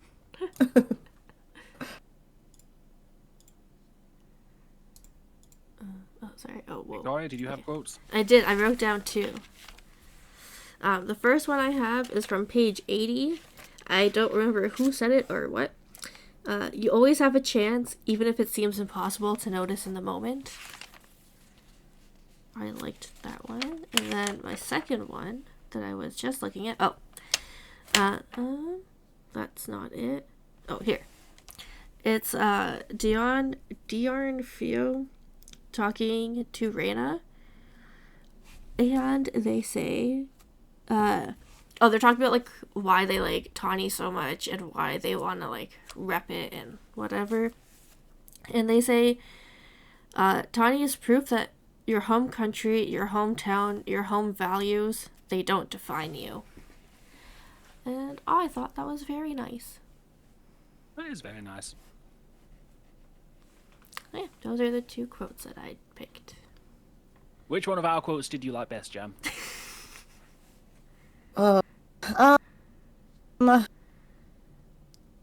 Unicorns are assholes. So that was funny. And then I guess the last one from Victoria, because that's kind of touching. Yeah. Like, you're not held prisoner by your past. You can go elsewhere in the world. Yeah. I mean, when I read that, I was thinking, yeah, that's obvious. But I mean, for them, that's kind of touching, you know? They didn't realize that. It's kind of like how we should all go to Jam's house and live in her driveway in a box truck. Yes. No. All right. What were some of your favorite scenes, and why did they stand out? Jam, would you like to go first?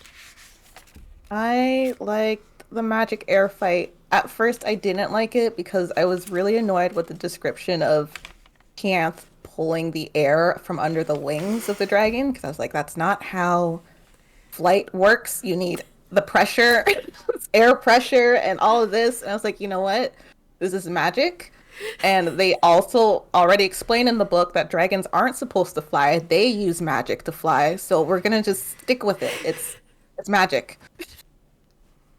Because I was trying to think, like, is Kianth creating a vacuum? How does this magic work? But, like, simplify it. The air was pulled under their wings. It's magic. And also, it just seemed really cool to, like, finally... I was going to say see, but I didn't see anything. To read about what the Arkandor can actually do, like, with their own magic and not having access to, like, ley lines and stuff. So we can actually, for once, know how powerful Kianth actually is as an Arkandor compared to other mages. I mean, I don't really know what other mages can do because they weren't really involved, but Yeah. hey, Kianth fought really 4 dragons, not 7. But yeah, pretty cool. I've just remembered something which I thought earlier, and I've remembered it now, and I'm going to make a big fucking stink about this. Although I can't remember if there's a place later where I should make a big stink. Is there a place later where I can make a big stink? What's it about? It's about a massive fucking plot hole, which I thought of. Bring it up. Okay. So, Rhaena gets infected, and she has this infection and whatnot, and Kianth's like, oh no, I can't do anything about that. I'm just need to wait and shit. How the fuck can't she do anything about it? Because her magic is elemental magic. Like, if she can control water and ink, she can't, like, control a living virus in somebody? No. The fuck is that? The fuck is that? Come on now. From like the description in the book, it seems like a mage's magic is purely elemental. Like, it has to be just fire or just water or just air or just earth. And then I think that would go more into, like, maybe alchemy. And I don't think Kianth knows any alchemy, but you know who does? Tiarn Fail. But I don't know if alchemy does any healing. They never mentioned any kind of healing magic in the book. I think so. That's not really a plot hole. Mm, I think it is. no. I am standing on this hill. I think it's an excellent point, but it's a bullshit, and it's like at least 1 point off from the book. There, I said it. I think it's No, when they- interesting that they didn't mention any healing magic at all. Like, even in passing, or like, oh man, I wish we had whoever here. Like, it's just, yeah, it's not mentioned at all, if it's a possibility or not.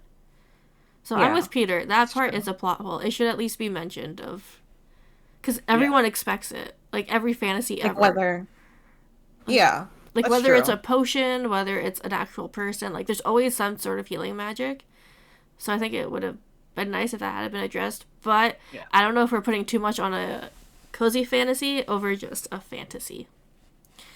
I know when they first go to like the barn, they kind of mention a little bit of the limitations of magic and how like she can't make. I think we lost We lost you. you again, Addy. She can't make what? She can't make lumber, but she can make a tree. Oh, Oh, okay. how does that work? Well, I think she can, like, grow a tree, but she can't grow, like, a finished product.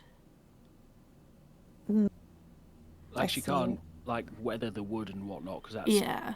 that's the bit Addy's talking about. Like, you can't fully treat it and give it a 5-year And inspection. cut it, and yeah. Yeah, I was just she- thinking, well, why can't you just cut the tree and then it's lumber? I forgot you have to treat the wood. But I'm standing by my fact that this is a plot hole. I Alright. will not back down on this. Like, even when, again, like, when, is it Theo?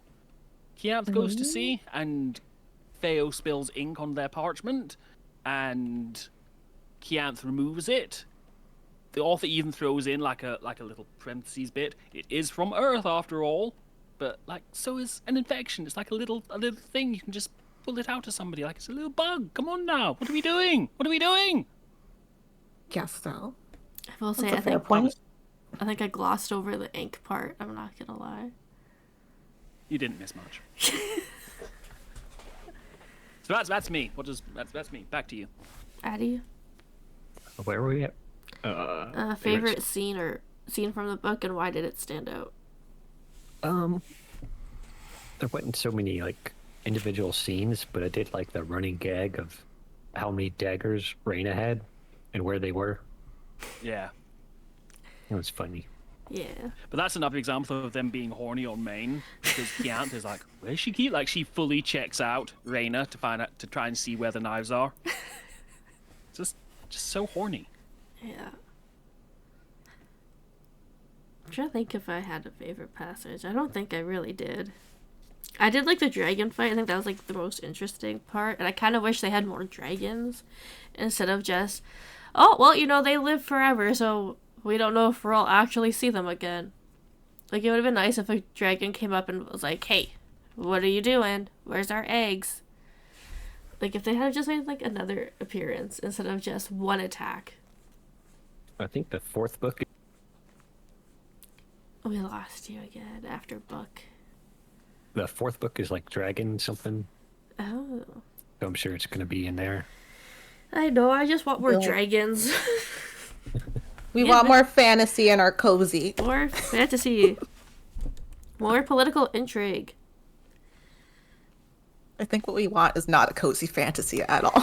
No, I just, Yeah, we want a completely different genre, it seems. as I'm saying this, I'm like, I just want another Robin Hobb book. That's all I want. She's so good. Oh. Should have made you guys read Is that. Robin Hobb? Is that latte book you mentioned? No.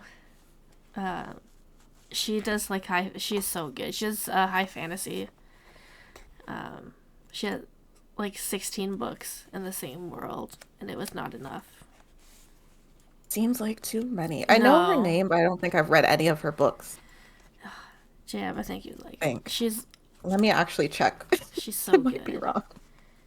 Did we talk about her early this week when A couple she weeks was like ago.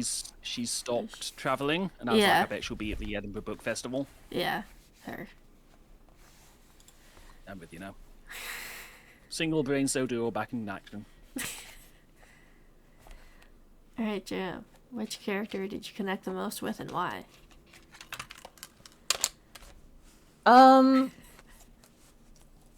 Okay, for connecting with a character, I would say it had to be Wylan.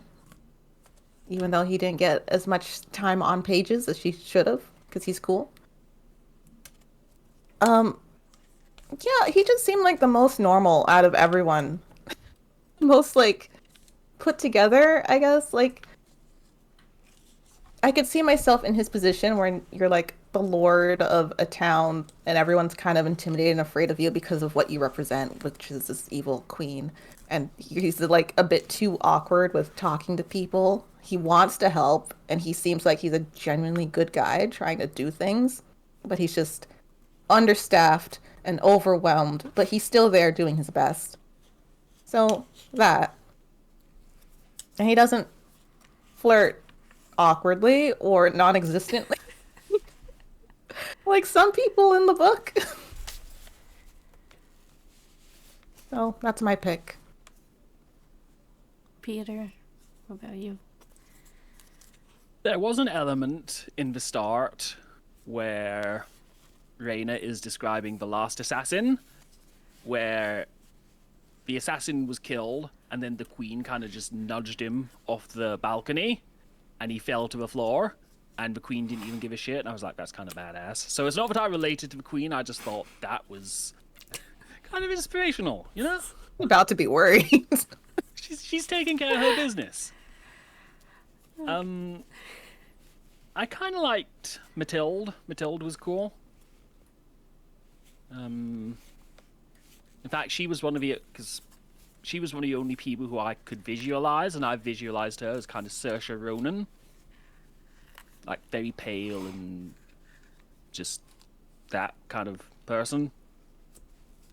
But other than that, I didn't really relate to many of them or like any of them. Oh my god. Although I did quite like Lilac, because Lilac is like, I don't want to fucking hang out with this thing that could kill me in 10 seconds. Lilac knew what was going on.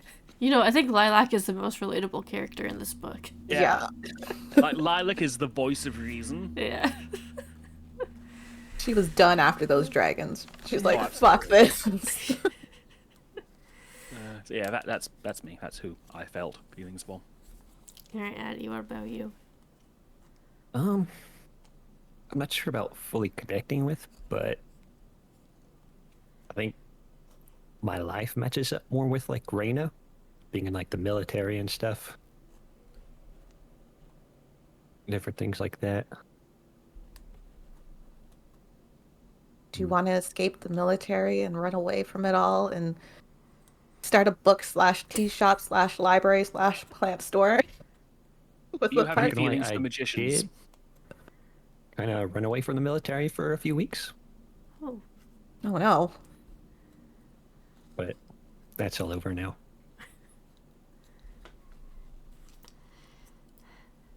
What about you, Victoria? Oh, I don't know. I was saying, like, definitely, like, a little bit of, like, Kian's with the anxiety and, like, spiraling and everything. Suddenly, like, everything is the worst and you're gonna die and just everything sucks and nothing is going right. And just, like, that spiral, like, I definitely have a tendency to do that. So I related to that No, part. you don't. Yeah, no, never. I don't know if I would go out to Dragon Country to deal with that anxiety, but that was a pretty interesting choice on her part. I prefer to just cry in my living room where there aren't dragons that are gonna kill me. That you know of. That's valid. I mean, yeah, some days Lola gets real mad at me, so could be her. But yeah, and even like with Reyna's like insecurity, like everyone has those moments, but like especially like with work, like I'm a designer, but I don't really design much, so I always have like that imposter syndrome of like, what am I doing? I don't know what the fuck I'm doing. I'm just hoping for the best. So I feel like maybe like a little bit of both of them. Even though Jam hates Reyna. That's okay. She can hate me. You're not Reyna. Thanks. If you were, I don't think we would be friends. I will keep that in mind. Alright. Oh, Jam's gonna love this one. How did the main characters change or grow throughout the story? There was character growth. You know, throughout my notes, I wrote that they had a lot of communication problems because there was times when I think Kiantha brought it up that Reyna will eventually talk about how she feels, but it'll be after like weeks of stewing in it for a bit. And yeah, so like one thing I liked about their communication is that they would always ask how the other feels, but then they would never actually say how they feel or talk about. They're kind of just like, for example, Kiantha, when they were picking out a place for the bookstore, and she was worried that Reyna would never actually pick something and then doubt actually starting this life with her. And she never brought it up really until maybe it was probably like 2 chapters later. But yeah, towards the end of the book, they were more open with each other. So, you know, that's growth. Great. That's amazing for them. And you know what? Reyna, I think at some point she didn't need to get as reassured as much by Kiant. I forgot what it was specifically, but I know Kiant had brought it up. I think it was after the dragon attack, maybe? I don't know. Throughout the book, it just always felt like Reyna was ready to run away from the relationship and from everything. Like, she always felt she needed to give an opening to Kiant to, like, leave her, or a reason for her to have to, like, leave. Like, I'm trying to think of specific things. It wasn't the bandit attack. I think there was just the fear that, when spies from the queendom show up, like, well, I gotta go, so that's totally fine. Or the thought that Kianth would get bored of her. And it's like, oh, okay, well, it'll happen, whatever. There's your outs. There's always an out. And it's just like, I hated that throughout the whole book. It's just like, you're not committed. Why are you in this fucking relationship? Get the fuck out. But, that was fixed later. At some point, she's just like, I'm happy and I don't need to be reassured. And I think Kianth had made a joke about leaving and Reyna didn't freak out about it immediately. So, gross.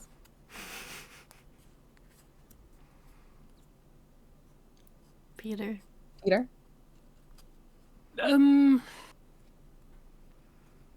What's the question again? Your character's growth change.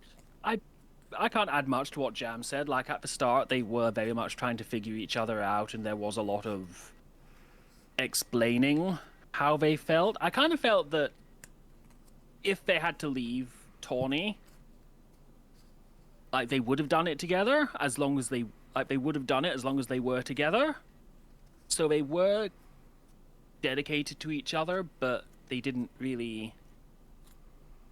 Like, they said it, but it didn't sink in, and it took a while for that to sink in, so I pretty much agree with everything Jam said, is the short answer. Yeah, Jam pretty much nailed most of it. Damn. Like, I'm just that good. Yeah.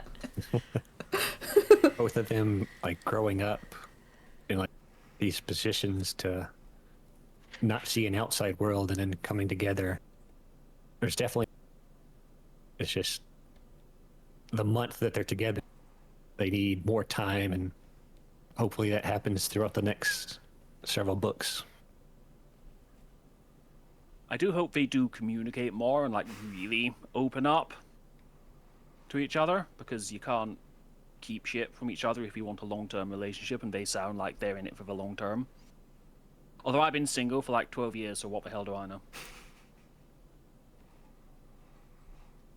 I think they communicate too much. I got sick of reading it, if I'm being honest.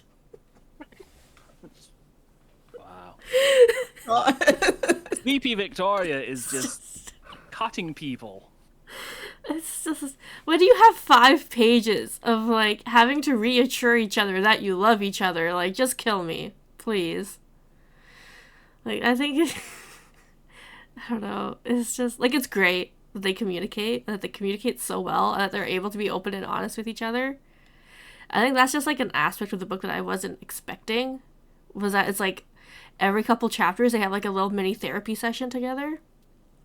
And because I wasn't, like, expecting that, I didn't love it.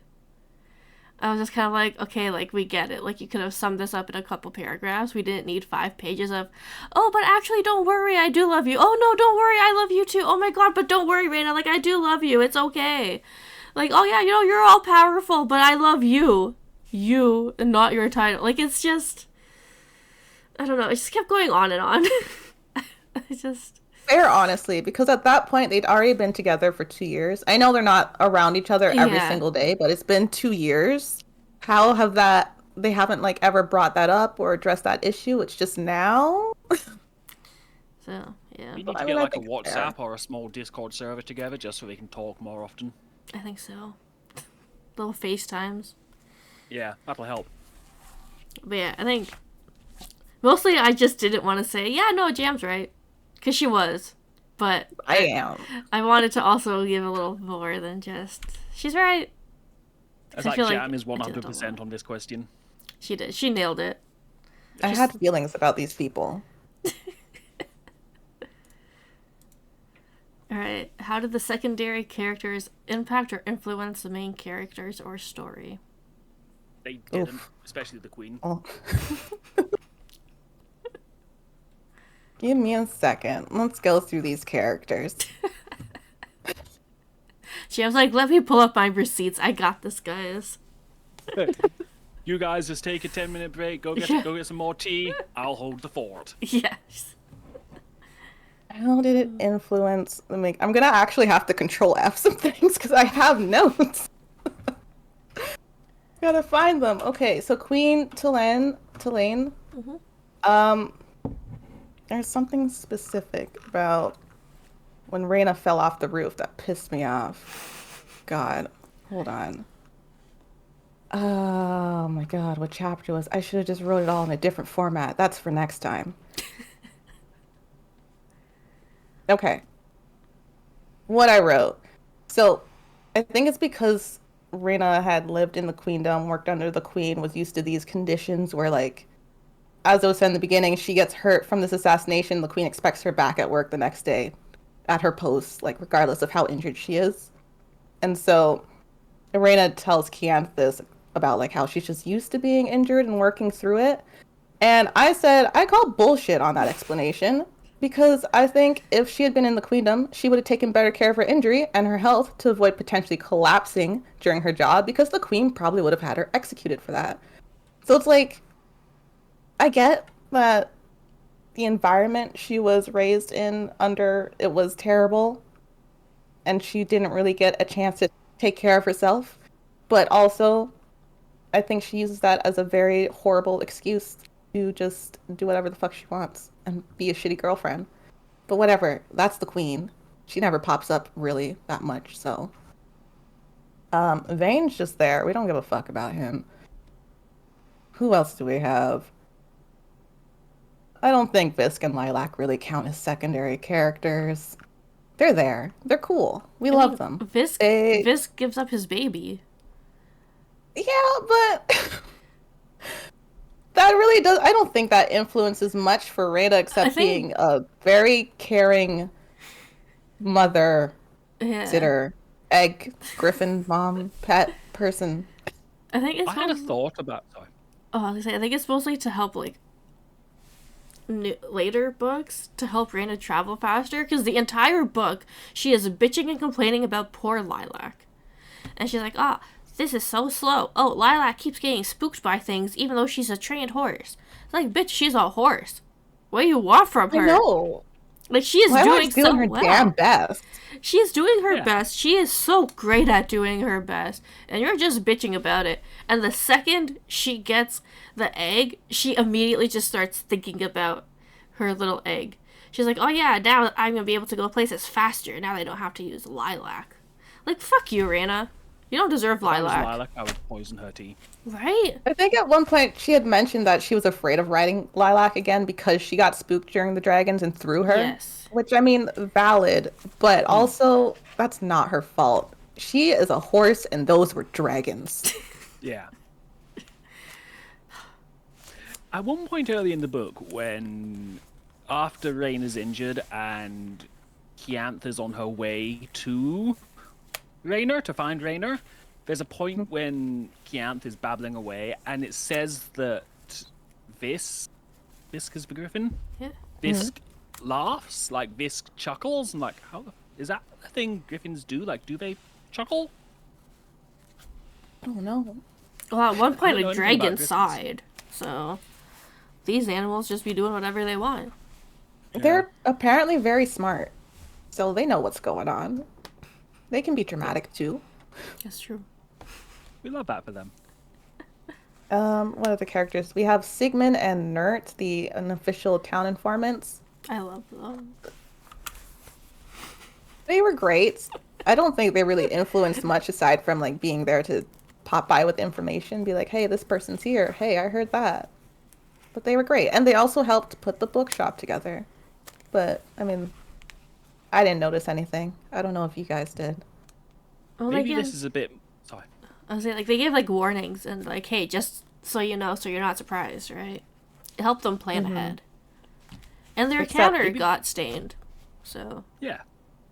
Forgot about that. This is maybe a bit more for casting, but do you remember the first Pirates of the Caribbean film? You've got Mackenzie Crook, the wee guy, and his big pal, like the guy with the wooden eye. That's who they reminded me of. Just, like, clear comic relief characters. Yes. So I thought they would be, like... in the adaptation. I thought they'd be, like, trying to pretend they were tough guys, especially when they first introduced themselves to Raina. They're like, we're the unofficial town informants. Give us money, and we'll tell you what's going on. But they immediately folded. Yeah, they chilled out. Yeah. like every other problem in this book. Just immediately solved. Oh my god. At one point... Oh, sorry, Peter. You Sorry. go.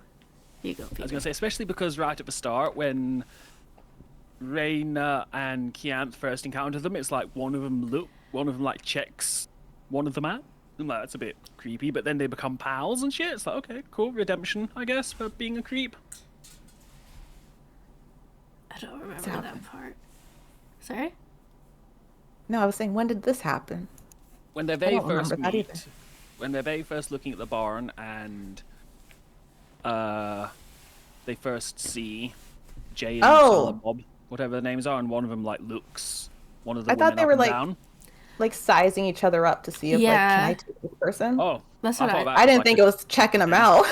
Yeah, I Oh, thought okay. it was more like, what weapons do you have? Is mine better?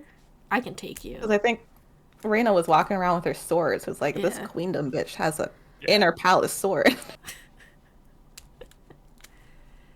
But what were you gonna say, Victoria? Oh, I don't remember how it tied in. At one point, when Dion Fio was gonna take Visk to go get the mages, he's like he volunteered to take Visk, and I was like, do we need to be suspicious about this? Like, that's this guy that like we kind of know, and we're not like we weren't too sure about him at that point. Like, he wasn't like fully like, oh, this is a good guy. They were just like, yeah, I'll take her Griffin, and I'll go get the mages, guys. You can trust me. And like my note was literally like, do we need to be suspicious? And then it was fine.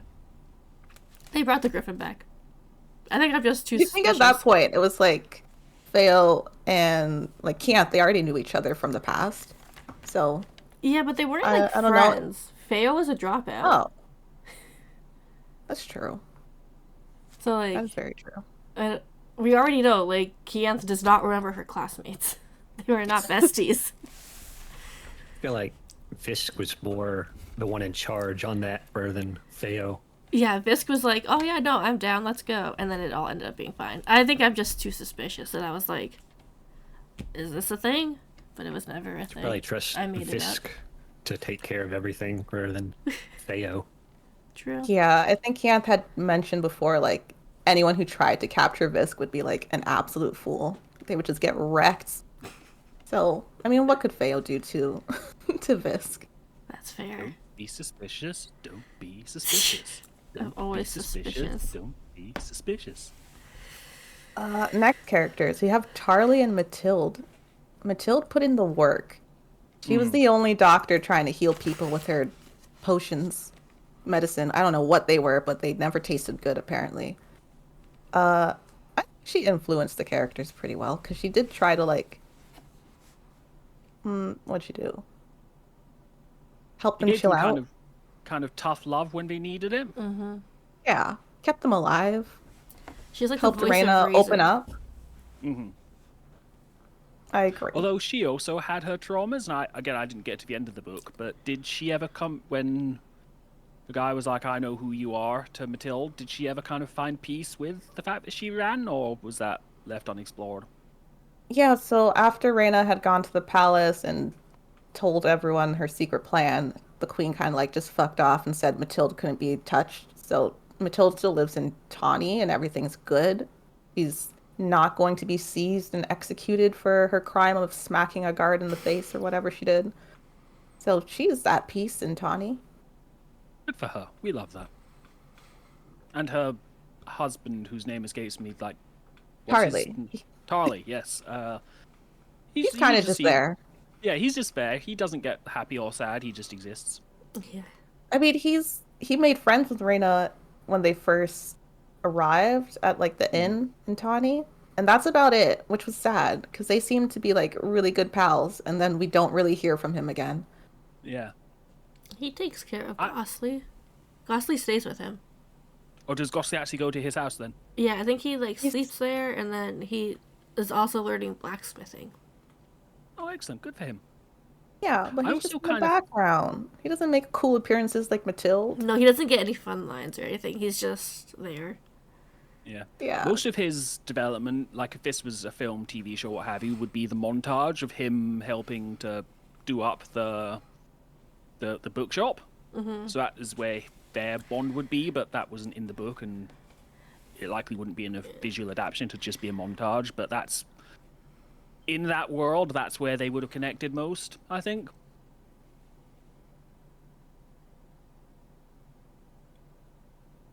Characters we've missed. We have Lord Wyland and Diarn Fail. I don't think Lord Wyland really influenced Canth at all. I think they barely spoke, actually. Yeah, he was Yeah. mostly with Reyna. I think with Reyna, it was kind of like reinforcing, I think, what she had thought about it doesn't matter where you come from, like how that really influences you as a person, because Lord Wyland turned out to be pretty chill and not at all like the Queen. So they work together pretty well. And then I know Diarn Fail and Reyna did talk a bit, as well as with Kianth. But I don't have a read on Fail at all. Fail was there and doing chaotic, weird, flirty things and research. I don't think they influenced the other characters in any way at all. Well, I think Faye was the one who was kind of like, Kianth, go do dragons.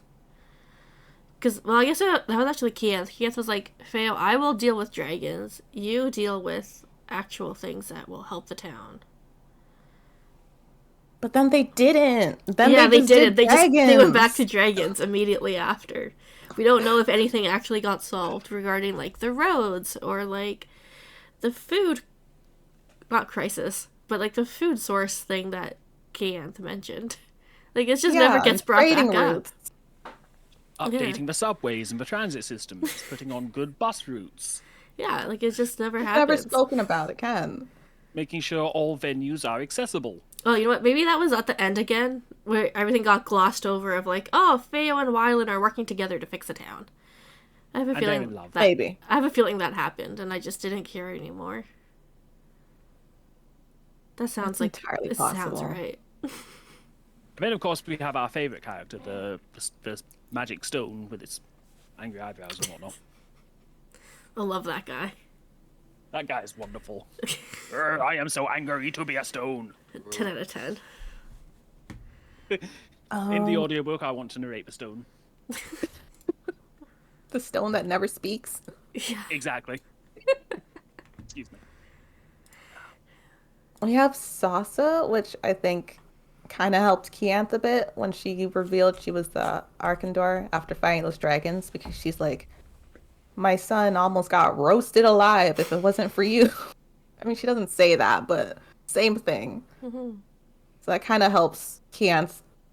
Well, I guess also her attitude, Sasa's attitude toward Kianth, kind of helps her realize not everyone's just going to see her as the Arkandor and just be like, oh, you're all powerful, let me worship you. It's like, I also see you as a person and a neighbor, and you helped me. So, like, thank you, not thank the Arkandor, thank Kianth for their effort. That's about that. She's in there for like 2 lines. Gosley's there. Gosley. What do we think of Gosley? Is he going to be like a big star in the sequels, do we think? I think there's a he's going question to be about such a sequels. pro at sword fighting, and somehow it's going to save Reyna's ass. I agree. That's it. Yeah. I think that's really all the characters that I care about. There's some others, but they're just like there and then they're gone. Unless we count the bookshop itself. Bookshop barely gets any. It's barely. I mean, it's there. People are in it It's drinking cozy. tea. Lots of tea. There's books. And couches. Yep, and armchairs. And Yep. And a table. There's a lot of characters that contribute a bit to the story. does anyone else have anything they'd like to add, or are we satisfied with Jam's rundown? Jam I nailed think it Jen again. nailed it pretty well. Alrighty, I do too. Jam is on fire today. She is. She's killing it. She's carrying tried. this episode. All right. Even though I forgot to do the other thing, but hey, I made it up with these summaries and stuff. You know what, Jam? I'm gonna ask you this one last. Oh Alright, no. so I'm gonna start with Addie. Which character did you dislike or disagree with the most, and why? I think the obvious answer would be Elaine, but that's kind of just there. Mm-hmm. Of course, you have Vin for being Vin.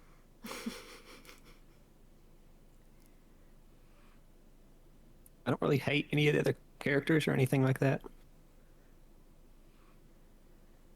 Yeah. Alright, Peter, what about you? Did I hate it? I don't think I hated any of them. I mean, even the Queen, when she boofed that guy off the balcony, had her redeeming features.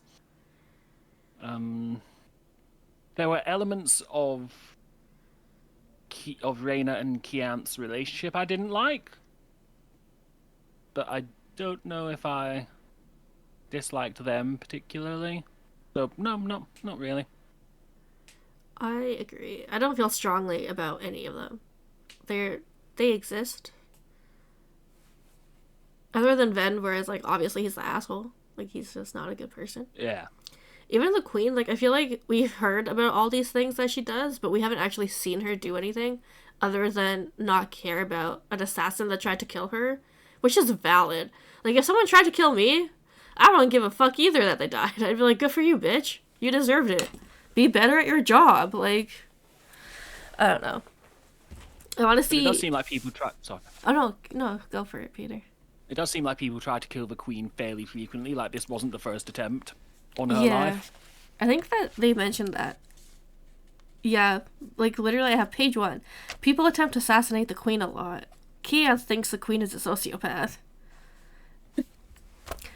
So yeah, even the Queen, like I'd like to see more from her so we can see why she's so evil and awful. Because so far, all we've seen is someone tried to kill her and she didn't care that they died. And then she believed Reyna instantly. Like, I want to see more of her doing shitty things. And then I will hate her. But until then, she's just not a good person. Anyways, now I will throw it to Jam. Oh Jam, no. who did you dislike or disagree with the most and why? Okay, well, you know what? I can start with like the minor characters, like the Queen. I agree with what she said. We're just told she's evil and bad, but she doesn't really do any evil and bad things. Maybe slightly outrageous things, like, well, not even. Because, I mean, Reyna committed treason. Of course, that's an execution. And she was kind of weird with like the guests at the party where she's like, you have to dance faster, entertain me That more. was Like, weird. that was a bit off-putting. But yeah. And then Vane is just gross and yeah, I can't really think of like other people. I think the main reason I disliked Reyna so much is because it seems like the author really wants her to be likable and somehow relatable with all of her angst and insecurities, and it's just like, Reyna, get over it. Shut up. Where was I looking just now? Chapter 22. I said that she's stupid. Reyna's stupid. And her constantly belittling herself and putting Kianth on a pedestal. So, like, I think it was closer to beginning. It's constantly talked about where, like, Kianth doesn't like that people call her by her title or like her for her title or give her this importance simply because of her title. And the only reason she seems to like Reyna is because Reyna likes Kianth for Kianth and not for being the Arkandor. But that's something Reyna keeps bringing up. It's like, well, you're the Arkandor and you're so important and you do this and you do that. She's saying she doesn't put her on this pedestal, but then she does, which is like why I kind of agree with Kianth saying there's a power imbalance, because clearly Reyna's just like, you're almighty and so special and I'm nothing. I'm just a person and you should leave me. So that fucking pissed me off. I said it wasn't endearing at all, and she's constantly ready to leave Kianth or Tawny the moment things get a little bit difficult. She's ridiculous. And also, when she was upset, like livid with Kianth for going to save the town from dragons, I called her a hypocrite because she had put herself in danger falling off a roof for no goddamn reason. She didn't need to do that. And obviously Canth was panicking and was upset about it, and they kind of talked it out, and things were fine. And then she gets mad that Canth is risking her life for a valid reason, to protect Tawny, the people in it, their bookshop, because one, that's the thing an Arkandor is supposed to do, and two, these are the people in the place that she cares about, and she's mad about it instead of proud. I thought that was stupid. Anyways, I just didn't agree with a lot of Reyna's emotional reactions, and it annoyed me throughout the entire book, the way she was just so insecure and so upset about things she shouldn't be upset about, and the way she didn't give a shit about herself. It was annoying. It wasn't cozy. I hate her. What I've learned from this is Jam has the most self-confidence out of all of us. It's not true. You can have some doubt, but you can't carry on for an entire fucking book. I feel like the Right? best If you thing- tell me I think I draw terribly, and then I'm like, you're right. And then Peter's like, actually, bitch, you draw really, like, super well. Here's this comparison from before when you just started, and here's this comparison now. And I'm like, you know what? I did improve. If you don't feel confident after then, you need help. Because what the fuck? This can't be a pity fest where you're constantly like, you need to reassure me so I can feel better. Like, no. What are you, 5? Get up. Fuck. Be chill. Just take a deep breath. It'll be fine. No. She made me mad. The best thing we've gotten from this is a new quote of the episode, which is, "That's not cozy." Like, that's not cool. That's not cozy is that's not cool. It's love not it. cozy. You know what? I missed my boss. It was raining. That's not cozy. Nah. I love it, Peter. Alright, number 9. Are there any characters you wish you could have given advice to, and what would you tell them? Jam? But it told Camp to leave. There could be somebody else. You don't need... We'll keep it simple. Leave. You killed Peter! Oh my god. Oh. That's my advice. Peter, what about you? A whole speech about building your confidence and not being relying on somebody. You to have a character. Fuck off. Prove everything. She could come you ever back had her. when Reyna picks herself off of the ground that she's Yeah. 6 feet under. I feel like I'd tell them to keep going because there was a big thing. Like, oh, do we settle in Tawny? Do we spend fucking months wandering around? I'd be like, just keep going. I mean, this is a nice place. Shit works out here, but I feel like their close-knit, their still relative closeness to the Queen was a big plot point which just wasn't explored. So just kinda- keep fucking walking. Hit the bricks. They kind of talked about the reason why is because the Queen, like, even though there's so many other better places that they could reside in, the Queen has access to them with all of her spies, and Tawny was the place that they were least likely to be found because the Queen doesn't really give a fuck about Tawny. So I think that had been the main reason why they decided to settle there.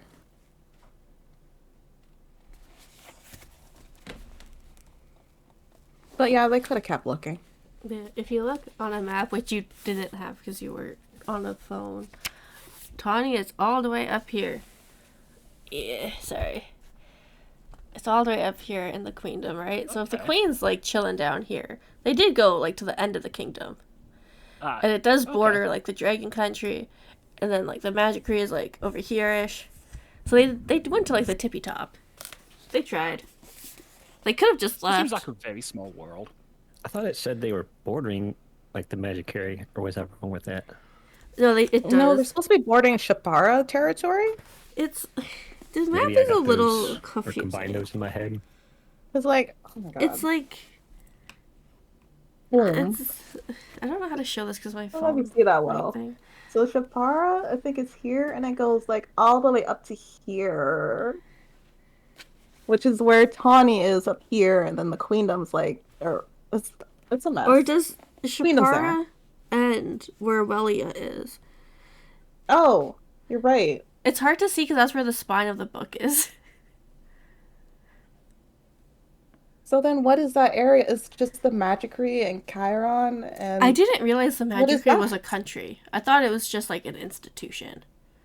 I didn't realize they I had thought like it was. land. But then what's all that? Or is that whole mountainous area the dragon country? That's what I'm confused by now. Because I thought there's What like do that these solid lines border. mean? I don't know. Trade routes? Confused. Oh, maybe the dotted lines are trade routes, and then the thicker lines are the map. Like the solid line should be the border. At least that's what I thought they were. Oh, that makes way more sense.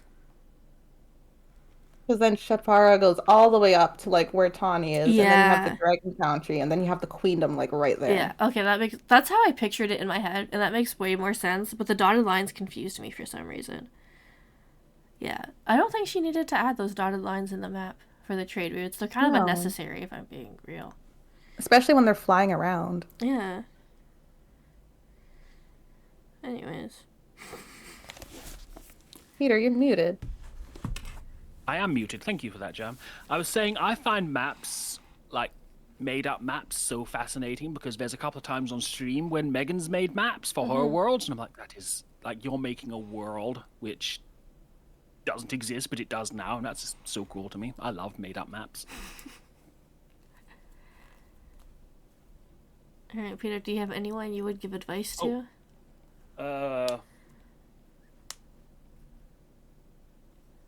Who would I give advice to? The Queen. Stop doing shit. People might like you more and stop trying to kill you. Which is good advice. Like, in a I think so. world where you can be killed, like, you're not immortal. You're not an Arcandor, whatever the hell she is. That's all I got. I've got nothing. I'm starting to... I'm fading. Addie, what about you? Go to therapy. All of Honestly, they all do. Yeah. Like, What it's not enough about to you, say, Victoria? just have a hug. I was gonna say my advice to the queen would have been go to therapy so you're not such a fucking narcissist. So you don't just believe Reyna when she straight up lies with the most ridiculous fucking story I've ever heard in my life. So I just wonder how she's running, not a country, a queendom like that. It's the whole story about them, I guess, calling independence and becoming their own country, kingdom, whatever.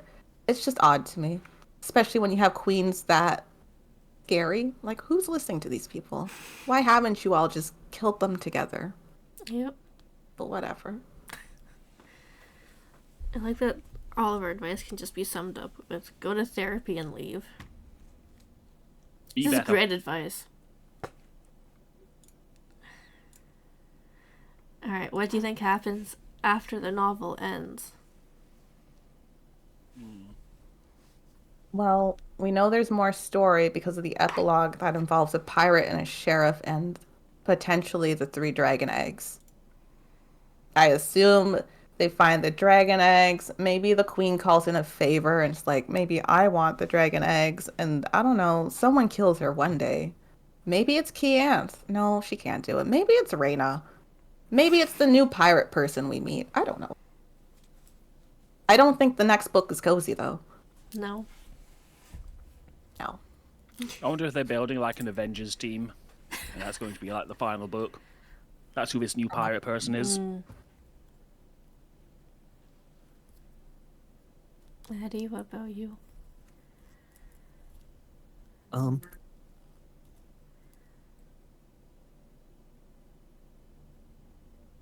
you thinking about it? I heard and then he disappeared. Oh. They're definitely going to finish up that dragon plotline. Peter mentioned earlier how there's possibly another royal member somewhere. I think that person is going to end up taking over Tulane. Oh, true. I think that's about it for... I just want more dragons. That's it. More political intrigue and dragons. Fair. That's all I got. I am also fading fast. Oh, damn. I We're feel like almost you've been there, fading guys. for the last 2.5 hours, and we've been streaming for like, how long have we been on now? 2.5 hours. 2 hours, 37 minutes. There we go. But we're doing good work, everybody. I'm proud of us. Yeah. Were there any memorable or shocking scenes or twists? I'm not even gonna go around. Y'all can just shout out your answers for this one, because I feel like, No. yeah, Nope, I I feel got like nothing. no. First No. question. Yeah, like there's nothing. You know what's shocking? Nothing. Does Jam yelling about Reyna count? Yeah, I think that's the most shocking thing is how strongly Jam feels about Reyna. Yeah, Jam has been She's a invested in terrible this book person. in a way I've never seen Jam invested in anything, and I've known Jam a good while now. Alright, if you had to fight one of the characters, who would it be? And would you win? Lilac, because Lilac's... Leave Lilac alone. I love Why would Lilac, but I just feel fight like I her? could take Lilac. Or the stone, but it's made of stone, so it might win. That's all I got. I feel like Obviously, no I'm matter who fighting I choose, Reyna. I'm losing. Sorry, Addie, who did you say? I said, feel like anyone I choose, I'm losing. Same. No, I feel like you would have a fair fight against Reyna. If she didn't have a Or sword. Matilde. Or Gosley. Or Gosling. Yeah. Vane. Maybe. I want to fight Kianth, but only if she doesn't have magic, because that's cheating. Aye. I think And for you whatever could take reason- any of the mages if they didn't have magic. Right? Well, that makes them just ordinary people. Yeah. Exactly. Then it would be a fair fight. Aye. For whatever reason, I feel like Theo? Mm-hmm. I can't help but imagining somebody the stature of Peter Dinklage, and I feel like I could maybe win that fight. I believe Did you in fight them though? What's your reason? I don't know. I just imagined Theo as like a. They don't really have different kind of classes in this. It's all kind of humans and mages, so it's not like D&D where there's other. There's no, types. like, tieflings or monks. Yes. Yeah, I was trying desperately to think of another thing from D&D that I'd heard. But maybe Theo I could beat. Maybe that's all I got. Maybe Theo and maybe Lilac. I think the horse would win. I think the horse would win. Alright. Oh, are we ready for our casts? No. I have to look for the names of people. Da, da, da, da. Well, Jim, you are up first. Oh God. Once I find it. There it is.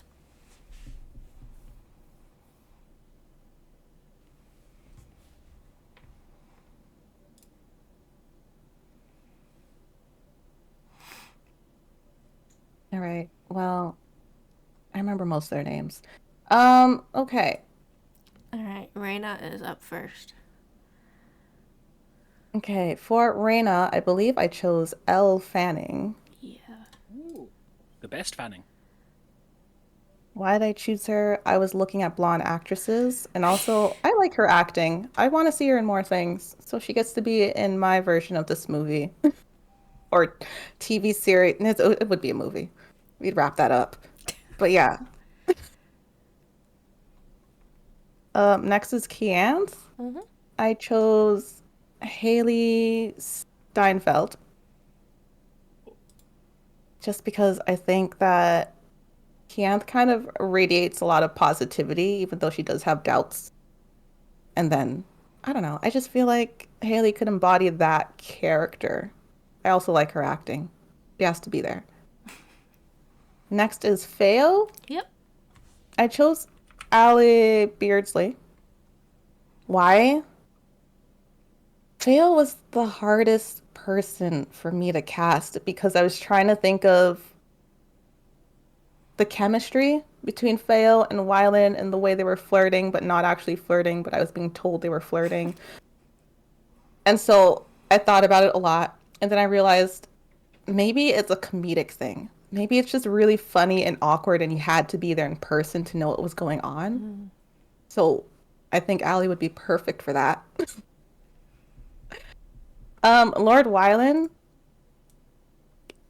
I chose Ray J. Can't remember the rest of his name. I'm so sorry. Jean Page. Ray J. John Page. Because he's a good actor, okay? I liked him That's as in good a reason the as any. I liked him in the D&D movie. I liked him in Bridgerton. He's good as a lord. He can play a role where you're supposed to be like, I don't want to say uptight, but very lordly, very royale, but also in a way that's funny. So perfect. I should watch that movie again. He was so good. Who did he play in the D&D Next. movie? He was just like an adventurer that was just very Okay. skilled and kind of helping themselves. Okay, I And then remember which one he Paladin. was. Yeah. I remember I that thought movie he was a being great really fun. character. We should watch it again. We should. I would love to. It's so good.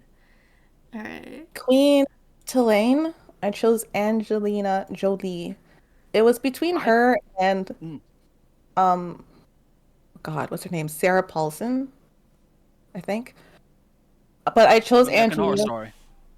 Yeah, but I Yeah, chose Sarah Angelina. Specifically because of her role in Maleficent, where she's not a queen, but she's playing a character that is powerful and seemingly evil. Like specifically when, I think in the beginning, where she's getting the king to kneel and beg for, I don't know, the safety of his child to not be blessed with a horrible curse. Not blessed, cursed. But yeah, because I've seen her in a role that kind of gives me Queen Tulane vibes, I picked her. And I then absolutely see Mathilde, that. damn fucking right. Mathilde, I picked Laverne Cox because I felt that she would bring the sass and I don't know. How am I gonna describe Mathilde? There's like this one scene when I think Keanth had brought Raina into the infirmary and it's like, I thought it was after she fell off the roof and made a fool of herself. She's like, you gave her medicine. Why isn't she getting better? I thought you were gonna help her. And Mathilde's like, are we really gonna start that right now? Yeah, that was I amazing. think Laverne would be great for that role. That's my cast. Love them. 10 out They're of amazing. 10. I agree. 10 out of 10. Thank you. All right, Addie, you are up next. I picked these more for how I imagined them, rather than like how they were as actors. First, Raina picked Evan Rachel. We lost you after Rachel. Evan Rachel Wood. For Keanth, I picked Ella Purnell. Ooh.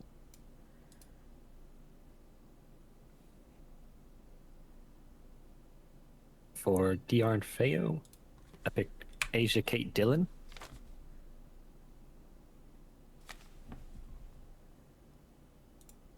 Who's next? Lord Wyden. Yeah. I picked Justice Smith, who was also in the D&D movie. Yeah, when I saw those, it made me laugh that you both picked D&D people for the same person. I'm gonna go with Mathilde next. I picked Lena Headey. Oh, that's not Laverne Cox. I have to change the name, sorry. And then finally, just because the idea came into my head and I couldn't get it out, for Queen Tulane, I picked Jennifer Coolidge. I love it. I think she'd be so funny. I think that's the perfect cast for Queen Tulane. I love that. I agree. What about you, Victoria? Alright. For mine, who did I pick? Wait, is this? Okay. For Raina, I picked Maya Hawke. Because I think she is funny and sassy, and she would do well. And for Keanth, I figured I would continue my streak of picking, girly pops who sing, and I went with Renee Rapp.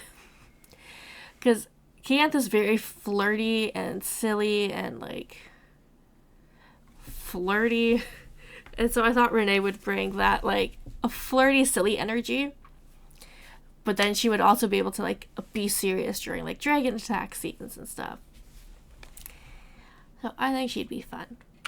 And then for Dion Feo, I am not gonna lie, I just googled non-binary actors, and Vico Orts came up. They are from Our Flag Means Death, which I have not seen, but I was just like scrolling through like Google Images, and the vibes, they felt like they were right. So I just Is that like the old-timey pirate show? Yeah. I know there's pirates involved in some way. Yeah. Question mark? Yeah, it's a pirate show. Not It's a new show, but old-timey pirates, I guess. But yeah. from Taika Waititi playing Blackbeard. I don't know. I haven't seen it. But just the vibes I got, I thought it would be fun. And then Lord Wylan, I went with Kit Young because I really liked him in Shadow and Bone. And I think he would bring a very fun element to Lord Wylan, even though Lord Wylan is not that fun, now that I think about it. I just thought it would be fun to have him. He can be serious. I mean, look at how serious he looks in this photo. He's so serious. I'm capital S serious there. Sorry, I thought I heard a noise. So yeah, that's who I went with. Queen Tulane, I went with Katie McGrath because she did amazing as Morgana, where she has that like evil queen but crazy. So I think she would bring the craziness. There was one specific scene that I don't remember. It might have been when she was like threatening Ven. That's when Katie came into my head, because she, like, as Morgana, she was very like dark, witchy, and like threatening people. So that's who I went with. And for Mathilde, I figured, you know what? Let's just go through the entire Doctor Who cast, and I went with Jenna Coleman. Because Amazing. She just gave me like homey, comfy vibes, and I can see that. Jenna gives like nice, comfy and cozy. Jenna And, like is very she's cozy. she's gonna take care of you, but she will be sassy if she needs to. Yeah. She did get a little sassy in Doctor Who. So. Oh, absolutely. At one point, she said, "I am the Doctor," which was amazing. Like, yes, you go, you be the Doctor. So Was she the Doctor? Some thoughts? Sorry. I said, was she the Doctor? She wasn't the Doctor. no, Spoilers. she was a companion. She was. Yeah. It was brilliant. I had some thought. First off, I couldn't really see this as live action, and I couldn't really picture anyone. So I thought more like a really detailed animated film, like a Pixar film, but like lifelike characters. I absolutely agree with Angelina Jolie as Queen. I could only think of somebody like Peter Dinklage for Duda, Feo, and I do like Ella Parnell, but I also like her against Kristen Stewart, so maybe Kristen Stewart and Ella Parnell as one or the other of Rain, what have I not called again? Raina? Raina and Keanth, so one of them, and that's about all I got. So I tried. Oh, okay. I see. We just got a little ghost. I was like, who is this? Also, if you think about You got cut off, Eddie. if you think about the end of the book, is Jennifer Coolidge's queen? It makes a bit more sense. It does. It does. Although I can kind of see Jennifer Coolidge as Mathilde as well. There's somebody looking after you, somebody sassy. Mm-hmm. Ghosties. Yep, and you get lorem ipsum text. Because Peter never sent me shit. It's because I Even after Addie reminded him. I said earlier that I'm not going to get to cast this, so carry on. So don't ignore me. I don't think you said that. I did. I will find where I said this. Please do. This is the end of book club. We're all falling apart here. Did you say it in my stream? I don't think I did. I swear I said it. Anyway, is that the last question? Yeah. That is great. I think we're on to rating now. Yeah, just give me a sec. I got it. Oh man, the rating. The rating's the hardest part. Because I always like change it last minute. After hearing everyone's opinion, I definitely sometimes it lowers and What am I looking for? Ratings. Oh god. Okay. Oh, okay, this will be easy. Oh shit, which book was which? Hey, I think this is Hitchhikers.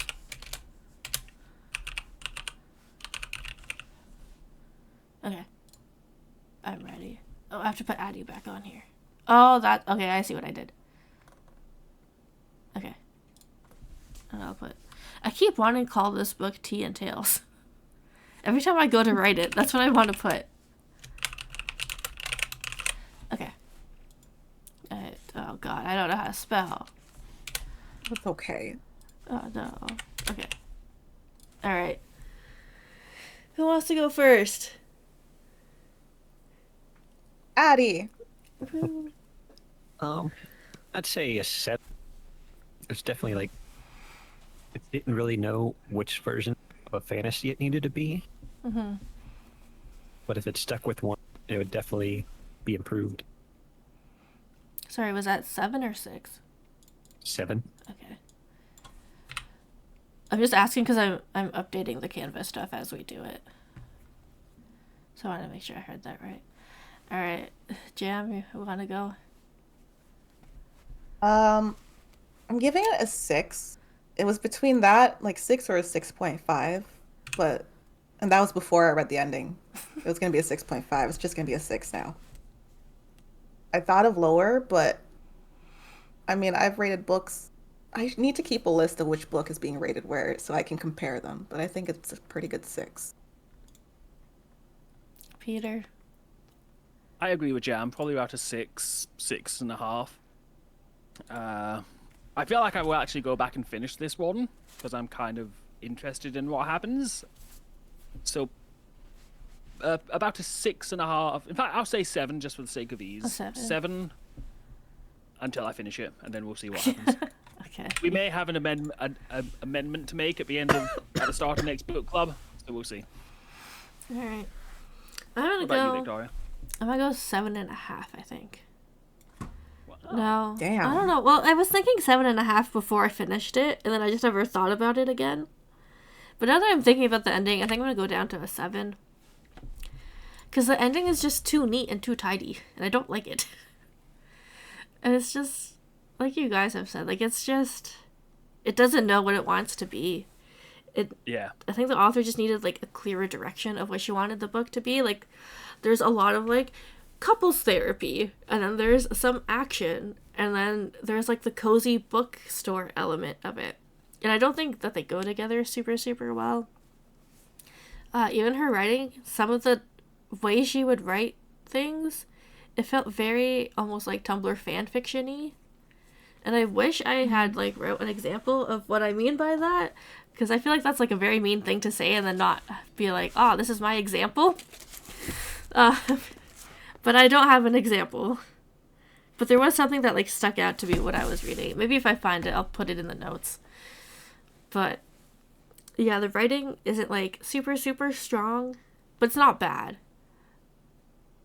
But I think, like I've said with, like, Cinderella is Dead, like, I think maybe just, like, another Passover with an editor of, like, okay, like, we can shorten this bit and we can clean this bit up a bit, and then, oh, this ties in really well here, so let's keep that thread going instead of, like, neatly tying it up here.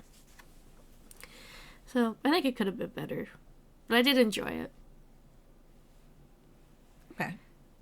Yeah, I agree with all that.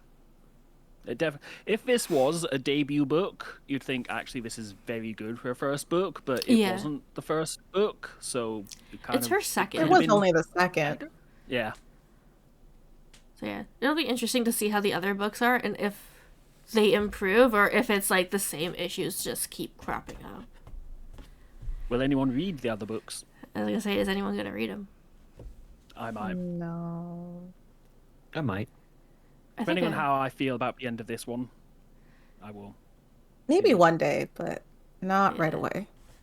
Yeah, I think Will you, I Victoria? will at some point. Because I did buy the third one when I was with Jam and Addie. Don't have the second one, but yeah, I think like not very high on my priority list of things to read.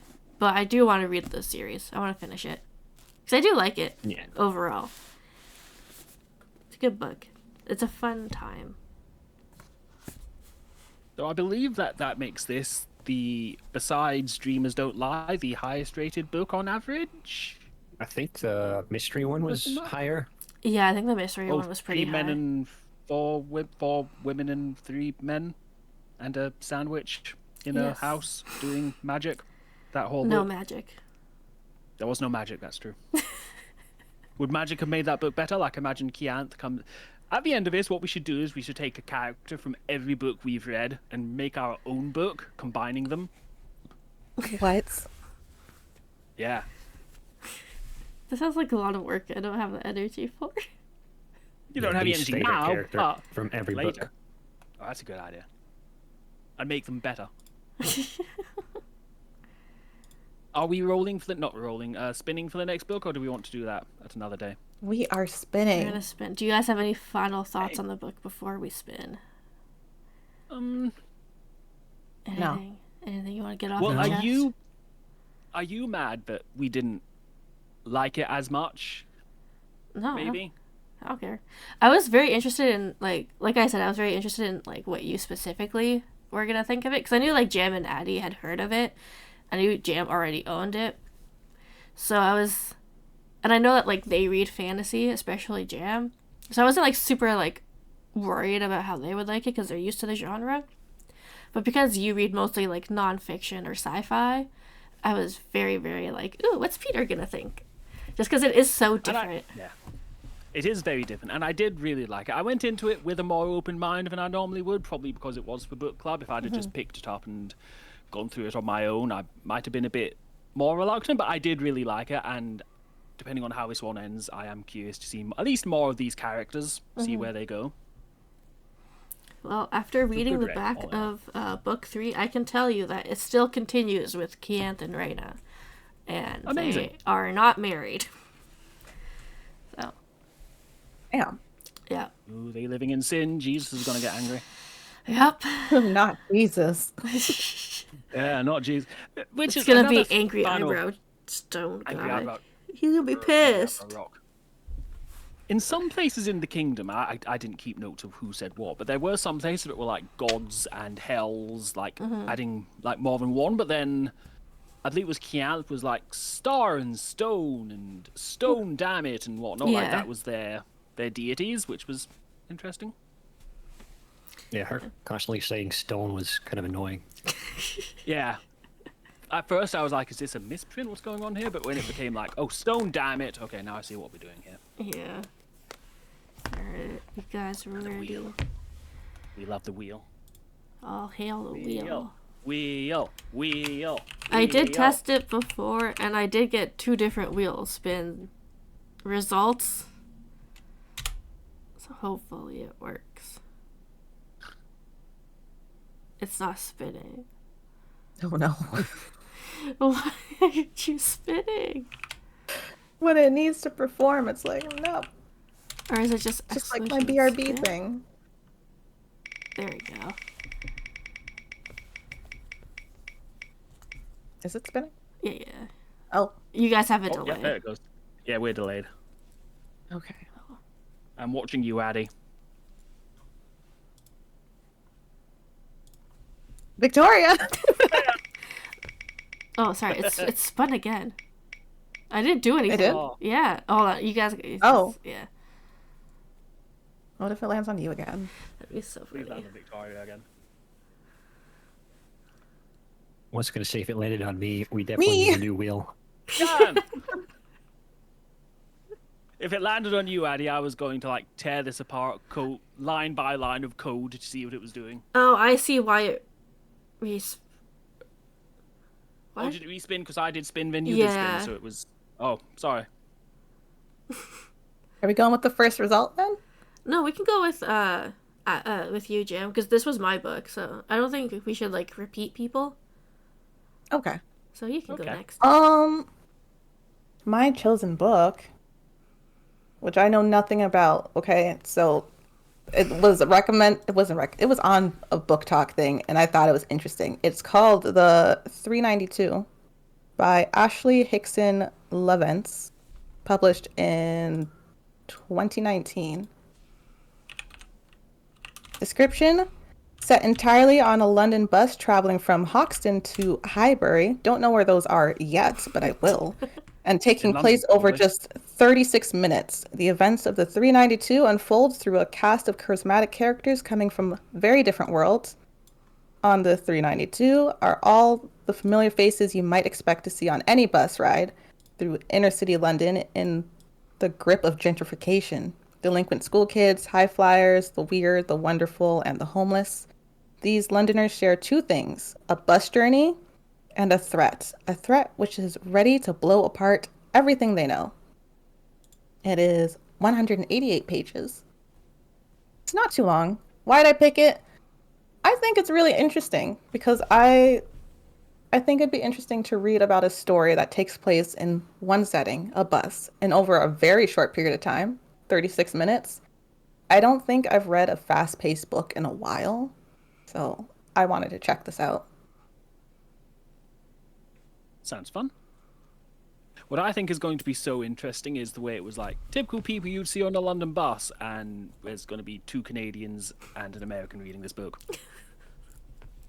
So with like people you would see on public transit. Yeah. Admittedly, I've never been to London, but I've been on a bus, and if I've been on a bus in Scotland, what's worse it can be like in London? Exactly. I think this just means next book club meeting is in London. Hey, everybody go. Let's go. Let's go. Everyone find your travel buddy. Jam, can you be my travel buddy? Absolutely.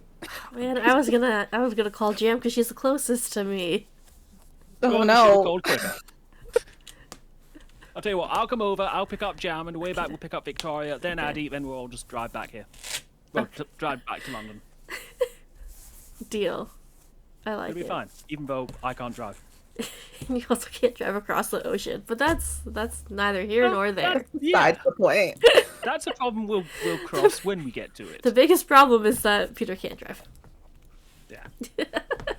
And I also don't know where Jam lives, so I'm just literally driving up and down Canada in like a lawnmower fashion until I'm knocking on every door. Hello, is Jam there? He's gonna get eaten by a polar bear. Alright, Peter. It was nice knowing you. Yeah. I did a lot for the book blurb. You did. You did so much. Alright.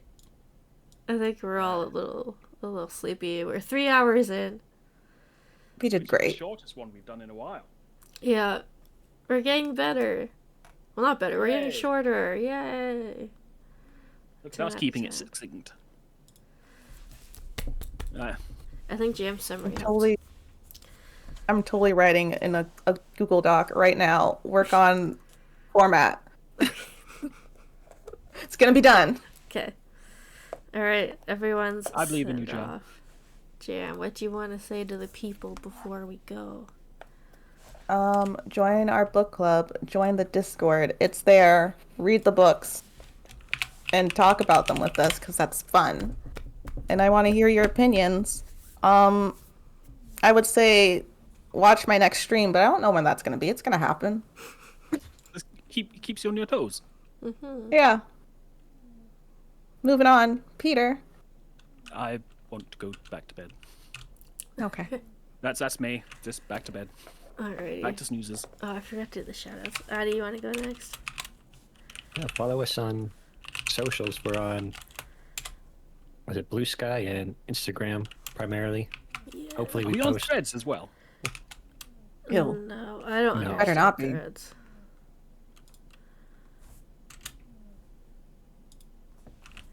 I Sorry. don't know. I don't think we're on Threads. No, we're not. What's lemon? It's nothing. I got it. I checked it out. I think I still have an account, but I deleted the app. I think it's kind of like Pinterest, but I barely used Pinterest, so it doesn't really make sense to me. Oh. It's I like don't the same understand Pinterest. format, not the same format, but it's like you can upload videos like TikTok or you can upload a picture like Instagram. It's just like they're all the same right now. You don't need Lemonade. I think when the whole TikTok ban thing was happening, people were saying, "Oh, I'm going to Lemonade." But when I'm on TikTok, I get notifications being like, "This person wants to follow you on Lemon," and I'm like, "I don't know what the fuck that is." Clearly, I don't, because I didn't know it was called Lemonade. Because the notification is only this big, so I just called it Lemon. I thought it was called Lemon. It's run by this like by the whoever does TikTok. And then when you sign up to Lemonade, it'll ask if you want to use like the same user ID as TikTok, and then if you want to add people from your TikTok account, and it just sends the email, not email, but a request out to all of them, whether they have Lemonade or not. So yeah, It sounds like what Threads it's is kind of stupid. Yeah, I just keep getting notifications, and I'm like, no. I already I got- don't post. I got Red Note just so I can claim my username there, but I haven't posted on Red Note since like the first Note, which was going to be like the big TikTok replacement when TikTok was fucking off, but TikTok's fine for now. I don't even know what that one is. You don't? It'll come around again. Oh wait, was that the Chinese one? Yeah, that Yeah. was a chat. Okay, I do know. It was a good time. Oh man, It had its 2 minutes. yeah. Right. Everyone, let's go. Let's get out of here. Let's hit the Right. break. Oh wait, do we know when the next meeting is? Oh, we Oh, don't actually. Where's my phone? the last Sunday, as usual, I have or to- are we doing Here's something? my phone. Let me double check. I don't think I have anything Last in April. Sunday is the 27th of April. Oh, I'm good. All I have is book club, and then the federal election is the next day. Oh fuck! I have nothing on that Sunday, but that Thursday is May the 1st, which is my birthday. That's all I'm saying. Alright. Well, everyone wish Peter an early happy birthday. Or you can wait till next month and do it closer to the Yeah. time. Okay, let's go. In case you forget, happy birthday! Happy birthday. Birthday. Thank you. Birthday. Very merry on birthday Go. to me. Let's Alright. go. Let's get out of here. I'm putting in the raid. Oh my god. Calm down. Jesus Christ. I'm too excited. You can go. It's Who fine. are we rating? Woof. Which I was gonna say before Peter freaking cut me off with like, let's go. I'm sorry. I still love you. Uh-huh. Well, I have emotional difficulties, so I can't love anyone. I was gonna say but- that was an upgrade from What? anyways. Oh, they'll stop If you're on leaving it, is YouTube, he? like and subscribe. Leave a comment on what you thought about the book. We'll see you guys later, and maybe we'll be less aggressive next time. Alright, I'm gonna go eat something out. I'm so hungry. I haven't eaten since breakfast. Okay, goodbye. Jam looks confused. Do I?